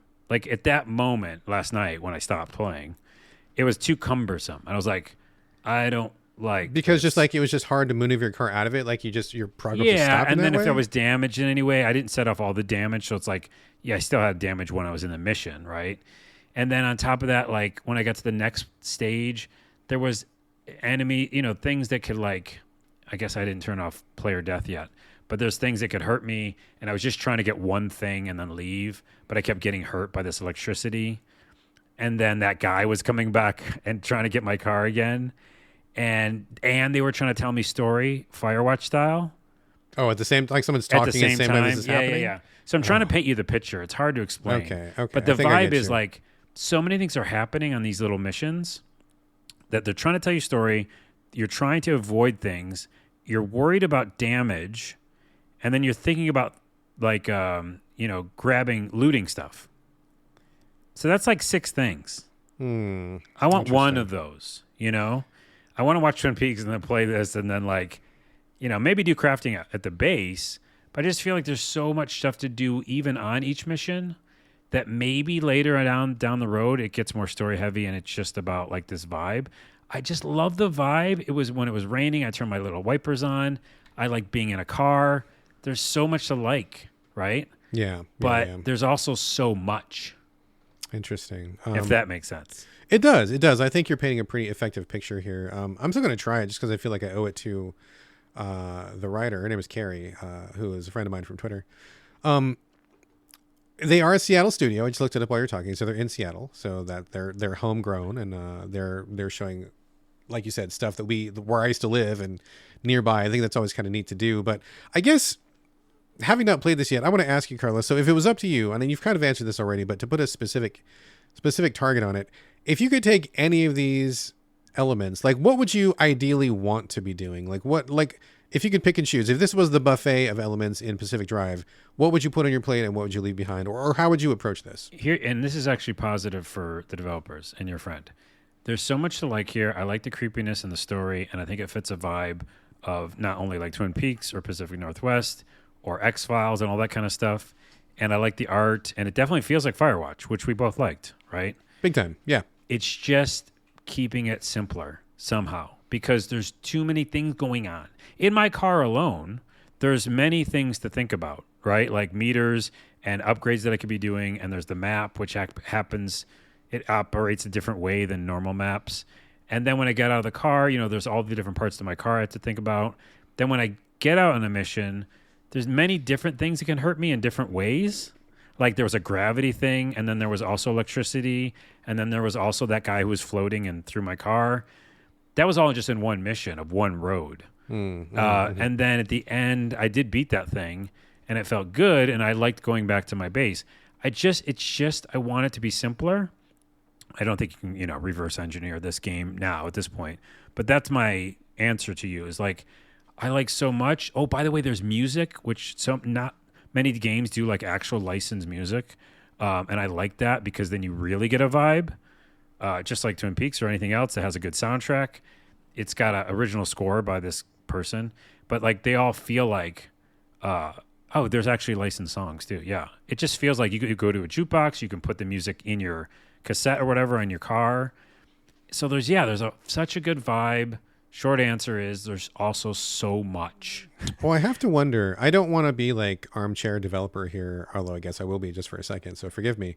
But in the options that you mentioned, I mean, it sounds like there's lots and lots and lots, like more than the usual amount of options to turn things on or turn things off. Yes. Or change things. And I have to wonder, not to cast aspersions on anybody. I'm not trying to be disrespectful or anything, but I have to wonder when I see games like that where they let you do a surprising amount of change to the gameplay.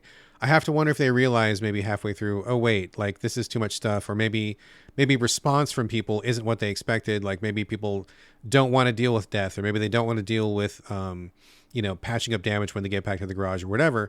So they give you the option to kind of salvage the experience. I'm just guessing. I don't know. I haven't played this game, but kind of what you're describing, and plus that number of options to me kind of says, we know this might be a problem, so we're going to let you mitigate this on your own if you also think it's a problem too. Yeah, I think you're 100% right. And I do want to keep like enjoying this experience and like learning. I need to know, you know what I mean? Like what's going on in some of these zones. So I'm going to, when I go back and try it, probably tonight, I'm going to turn everything off. I was just going to say, you're going to turn everything off. I'm going to turn the story bits? everything off. I mean, bro, everything. And by the way, even if I turn everything off, that little motherfucker who picks up my car is still going to bother me. Right. Because that's still like a nuisance to get out of a ditch. Don't like that. Don't like that at all, by the way. I got to say, that's my biggest con. Don't throw my car. Yeah. So getting cars out of a ditch in general in real life, that's fun. very difficult. Very difficult. Then I got a flat tire all of a sudden? No. So I am going to turn everything off. Basically, like, going to make it super easy because I do want to know the story. And it definitely feels like if you want to do a box quote without all the other stuff I just said, Twin Peaks with Firewatch. Yeah, which is great. I mean, that sounds really appealing. Yeah. That's like a really good box quote. That's kind of what the game is at times with its own vibe because it's got like its own lore and stuff. But yeah, I think I'm going to turn everything off. I think you should try it and turn most things off. I would. I probably will, yeah. I don't have a lot of time for crafting and resources and stuff. Yeah, because who doesn't like looting? I like looting stuff. That's kind of fun. And I was in the dark and I turned like a flare on and I was like looking around this camper, and like finding all this stuff. That's kind of relaxing and fun to do. But I just don't want to be worried about a lot of stuff. Right. Yeah. Interesting. Sounds pretty experimental. I'm still curious about it, especially, because I said my friend wrote it and because it's set in Seattle. So I definitely want to play it. So thanks for the heads up. I think I'm probably going to follow your lead and probably just turn off a lot of the stuff and just I already know what kind of player I am, so I'm not too worried about it. I just know I'll probably turn maybe 3/4 of that stuff off and see how it goes. So do it. Yeah. All right, folks, that is the main portion of the show. We covered a lot of stuff today. We're just about to bounce, but before we go, we do have a couple non-game things to mention this week. Carlos, you got anything you want to toss out here before we bail? A few things. Rory Scovel, who I love, his special is out right now on Max. Is this a comedian? Stand-up comic, yeah. Okay, gotcha. Everything he does, I think, is funny and interesting and weird. Anyways, it's super cool. There's a little bit of improv in it, too, which most stand-up specials don't do, but he'll do some crowd work and stuff. Hideo Kojima's documentary is out now. I know. I was going to watch it later this afternoon. I think I might watch it, too, yeah. So we'll both watch it. I want to give a shout-out, like she needs one. But Kim Gordon is back from Sonic Youth. Yeah. She had a solo record. She's so smart, so fucking cool. And both of her new singles are fucking what the world needs. I don't know. They're fucking great. They're kind of experimental and rock, but the singles are I'm a Man and Bye Bye. Go check them out. Kim Gordon is awesome, and she's made a comeback. Last Epoch, which I played in early access, is now out for real. And that's a game thing, but I just wrote it down. I forgot about it. And I'm probably going to go back to it, because remember, I bought early access for that game. I do not remember what that game is. Okay. It's a Diablo type game. Oh, okay, right. But it's out now. And then also, I already mentioned that documentary thing. I think that's it. Okay. Not much for me this week. Speaking of stand-up comedy, Taylor Tomlinson's newest stand-up came up. J Monster, friend and fan of the show, sent me a message and let me know that it was out, so I appreciate that because I missed it. We got about halfway through. I'm going to finish it. I am a Taylor Tomlinson fan. I do feel like this one isn't as good as her previous two specials, though. I feel like maybe... I don't want to make any sweeping judgments, but sometimes when people start getting like really successful, they kind of lose a bit of edge, and I feel like... I don't know. It feels kind of off on this one. I think her performance, her kind of production is a little bit off on this, but we'll see. I had a couple laughs, but it wasn't like side splitting like her last couple have been. So I don't know. Maybe it's me, maybe it's that, but I'll give it a shot. It's out there anyway, and I'm still definitely a fan of Taylor Tomlinson. She's good stuff. Yeah, me too. The other thing I want to say is there's a movie on Netflix. I saw somebody, I think like somebody like the Mary Sue or somebody mentioned it, and it kind of caught my attention. It's from maybe Sweden. I want to say maybe Sweden, or maybe it's one of those Iceland, one of those countries. I forget. We historically struggle with that region of the world on the show. I just have to accept that and admit it and apologize. But it's called The Abyss in English. It's not called that in their own language, obviously. And this is not the James Cameron Abyss. And there's also another Abyss that's not this one either. If you go to Netflix, there's like 3 abysses that pop up. And this is the one that shows like a blonde lady with like some mountain in the background. But basically it's about, I guess I never realized how big a industry mining is in that part of the world. So they talk about the steel industry and how it's like the backbone of the country. They build this company town in the middle of nowhere to support the steel mill or the steel mine that they're doing. And so this lady, female protagonist, main character, she is like the safety chief of the mine. And so what happens is there's this like fault that they didn't realize. The whole town starts sinking, disaster starts happening, and just like bad stuff happens. And so it's kind of like this disaster adventure. But it's an interesting one because the lady is not traditionally what you would expect from an American female lead actress. She's strong and she is, forthspoken, but she's also sometimes kind of an asshole in ways that you kind of don't expect. And she's like a little more conservative than you would think. And the way that she approaches things is just like, you can tell this is not an American movie. Like some of the choices is just clearly not American, like different flavor. There's a really funny side story about her meeting this new guy, and the new guy meets the old guy. And that's like kind of a weird fucking awkward thing, which is really kind of funny. But basically it's like this disaster story with a different spin from a different part of the world. I think it's worth watching. Whole family really enjoyed it. And we thought it was really good movie, but also good to see how different it was and how different from our expectations it was. So good stuff, called The Abyss. It's on Netflix right now. And that's all I got. One more thing. Folks, one more thing. Helldivers, which we are still playing, weirdly enough. Oh, fuck. I forgot to say it. Oh, my God. I can't believe it. No, here it is. At the end of the show. I wanted to mention something about what I did recently on a TikTok. But do you want to start, or do you want me to? Yes, I'll say it really quickly, and then you can close it out. Okay. So, man, I can't believe I even had notes at the beginning of the show, and I totally forgot. I can't believe I forgot. Well, okay, I reminded you. Here we go. You did. So Helldivers 2... I know it's still glitchy. There's still problems. It's not fixed yet. It's still not ready to go, but they have been slowly getting better. They've been patching it again, like at least once per day. And I joined the Discord to get the patch notes, and they've been like patching this thing like a motherfucker. So they're working on it. Mm-hmm. It's not quite there, but they just recently said they raised the player cap. Before it was at 450,000 concurrent players. They had to raise it up to 700,000. Jeez. So it's up to 700,000 now. And now you can get in. So there's no waiting period fast, anymore. Yeah. I've been getting in no problem first time, which is great. So I'm glad they raised the cap, which is a pretty high cap. I mean, 700,000, that's not a small number. So that's good. You can actually play it now instead of waiting for hours and hours to get through the queue.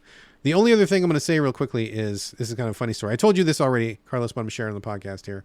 I was playing, got in right away. I was happy, joined up with a random squad of people. And I noticed that the leader of the squad was named Trump. And I'm like, oh yeah, I got fucking pissed. I was so mad. I was like, what the fuck? What is going on? I was going to bail, but I'm like, no, wait a minute. I'm not going to bail. I'm going to go in this. So we drop down to the surface. Trump grabs his gun. I grab my gun. And as soon as he walks past me, I turn around and I fucking blast him in the back, dude. I fucking shoot his ass dead. I'm like, yep. You name yourself motherfucking Trump. This is what you motherfucking get. You fucking ass motherfucker. So I shot him dead. I laughed for a minute and then it bounced. I left his squad. So anyway, if you're also a person who cares about human rights and about the world and about democracy, do yourself a favor and shoot Trump if you see him. Democracy. That's funny. Yeah, real democracy. You're supposed to be spreading democracy in the game. Spread real democracy by telling Trump in the game he shouldn't name himself that. That's shitty. So on top of that, a lot of people have been killing each other, the teammates. I haven't had that experience at all. I haven't either, zero. I don't play multiplayer, but I've heard people are doing it for resources. But it's so stupid because you share the resources. That doesn't make any sense at all because there's no reason to do that because there's literally no benefit to it. You don't. Yeah. I mean, just to be fair, I have not had anybody player kill me. Me killing Trump was the first time I've ever player killed anybody on purpose, and I haven't done it again. There's no benefit to trolling people or anything. So. Yeah, that's why they didn't build PvP in that. No, they didn't want that. Yeah. There's no point. There's no point. The couple quick Helldivers thing. By the way, we're still playing, even though we're not glowing reviews when we first talked about it. I'm waiting for it to get good, man. I'm waiting for those fucking mech suits to show up. Yeah, the mech suits. But for me, a solo, I know it's weird and people make fun of me playing solo, multiplayer games solo. But yeah, I didn't have as much a problem as you did this whole time getting into a game. I don't know if making a separate server for just solo people was easier, but it hasn't been. Like in the very beginning, yeah, it was a long wait time. But yeah, for a long time now, I've been fine. So Interesting. anyways, I just want to mention that I made a video on TikTok, Glitch to the Ground. Check it out. Or on YouTube, you Glitch to the Ground. But yeah, I made a video where I'd found, and I asked you about this too in text, but like I had found my own dead body. Like when you come back down after you die. Right. I don't normally see my dead body. And I'm saying my dead body here because it looks, looks just like you. So in the TikTok, I'm like, oh, look, it's my clone. Because that's what it feels like to me. You keep dropping down, dying and dying. It seems like they're just remaking you. But the developers and a bunch of people and everybody who was on TikTok is like, no, you're wrong. They're a bunch of different just people frozen. But they just look like you. That's all. And why do they look like you? Because that's the armor you picked. And so they put them in your armor that you picked. Okay? So that's an idea. Okay.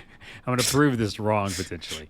So, I go, okay, fine. It's not a clone. But for me, it just shocked me because, yeah, you haven't seen your full dead body before, right? Like, very occasionally. Usually I'm bits. I don't leave a lot of corpses behind. So. Yeah. So I saw like me just lying there. And I'm like, wow, how'd that even happen? Also, I had never seen it. So it freaked me out. Made the video. Everybody's like, you're wrong. So then someone in the comments was like, go to the tutorial. They say like something about, being frozen soldier. So I do the tutorial and two amazing things happen. One, I go to like areas where you can die in the tutorial and I just keep dying. But like I told you last night, like, are those just more soldiers? Because I'm killing a bunch of them. Yes, they all look like me again. But they're not clones. I'm literally bringing in a bunch of more enlisted soldiers to kill them in the same spot. Okay, that's weird. It's very strange, yes. It leans towards their clones, okay, in my opinion. And then, so that's a whole thing. I'm going to make a video of that. But then the other thing is, and I don't think I told you this, but I was just mucking about, and like I do for the Glitch to the Ground, I found a way out of the map for tutorial level. Did I tell you this yet? No, you didn't mention this. Oh, this is good, dude. Because, again, I live for this shit. So I went to an area where we're supposed to kill monsters in tutorial, jumped down the wall, skated on the other wall, jumped a double jump or something, and I got out. I got out of the tutorial. And then I just explored, and I'm making a video of that. And I found a hidden statue. I went under the ground. It's fucking awesome. I love it. I love doing that shit. Interesting. Well, that is interesting. I wasn't aware that you could do that. I don't think anybody knows you can. Well, yeah, I think you're probably the first. I will just say in response to the clone issue, it's just a video game. I don't know. I haven't honestly thought that deep into it. If I had to pick anything, I mean, maybe both. Maybe everybody is a clone, but they send different clones down. I don't know. I mean, it's your same armor, it's your same loadout. So I think that lends credence to the clone thing. But you can also randomize the voice, and so like that's sometimes, what they said. Yeah. Sometimes I'll be a lady Helldiver. Sometimes I'll be a dude Helldiver. Sometimes I'll be high voice lady. Sometimes low. So there's different voices. I mean, I don't know. I think you're just supposed to, from a meta perspective, just kind of appreciate the satire of throwing people's lives into this giant meat grinder for quote unquote democracy, and just roll with anything. So I haven't thought that much about it. I know, but at the same time, one, anytime there's a comment field, people are gonna tell you you're wrong. And secondly, if it is like real people that are frozen, there isn't an unlimited number of people. Like, I mean, I guess there's millions of people they froze. Like, because I mean, if this was the real world, there would be a finite number, but I think we can do infinite. Yeah, then if it's infinite, it's a clone. That's what I'm saying. That's all I'm saying. It's also a video game. You'll play both male and female. You are not a clone. That's what my last comment said. So, yeah, because you can change the voice to random, like you said. Yeah, you can. I'm reading a comment in real time. But could you not also have clones that are male and female? Of course you could. Sure. It's I don't clones. So I'm going to make a video, and you're going You- to send it to the Discord, and we're going to get Yes. the developers' take on it. Tag the developers, ask them, and that'll settle it, right? Whatever the developers say is canon. So ask them, make your video, tag them in. We'll get a response, and then whatever response we get, we'll read back on the show, and that'll settle it. Unless I make them change their mind. It's That's possible also you can an win them option. over. You Yeah, can win that's them also over. an option. All right, folks, and on that cliffhanger, we're going to Yes. end the show. But before we close, I do want to ask you all to please leave reviews, share us on social media, but most important of all, please recommend us to your friends because nothing beats good old word of mouth. Also, again, if you want to support the show and help us out with the cost of running the podcast, you can do that over at patreon.com/the So Video Games Podcast. And any $5 or £5 member and above will get Discord access given to you specifically by me. And thank you once again to special Patreon supporter, special because he's the only person this week, Paul Grillberger. Thank you so much, Paul. Very, very much appreciated. And as always, we want to get your questions and comments, whether they are related to the Patreon or not. Hit us up, sovideogamespodcast@gmail.com. You can also hit us up individually. Carlos, where are we sending your traffic this week, sir? Well, it's Glitch to the Ground always, but I'm going to say go check out our YouTube channel. It's at So Video Games Podcast. We put up our first video. It just has a few views, 50 or 60, but it already has a comment, Nice. so I can read it right now. Did you write it? No. Oh, okay. The YouTube short is basically us talking about AAA games and the industry changing. I haven't and- even seen it yet. I got to go see it. Yeah, you'll see it after this. And basically like the fact that, need to take more chances and not just rely on Halo, Sure. And so the first comment was, and I'll read it here, is modern games to me just don't have the feeling that an actual person made them anymore. The bigger the developer team gets, the more they try to please everyone. Great quote or great comment. That is a pretty good comment. Yeah. Good one. It's from Ken's Private Investigation is the Okay. user.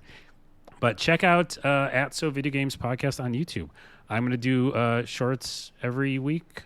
Yeah. All right. So Cool. We'll pimp those here and we'll get the word out. That sounds good. check it out. Check it out. As for me, you can hit me up on Instagram, Blue Sky, and Twitter. It's my name, BradGallaway. All A's, no O's. And this is going to do it for episode 377. Thank you all again for joining us here on the So Video Games Podcast. And we'll see you next week. See you next week.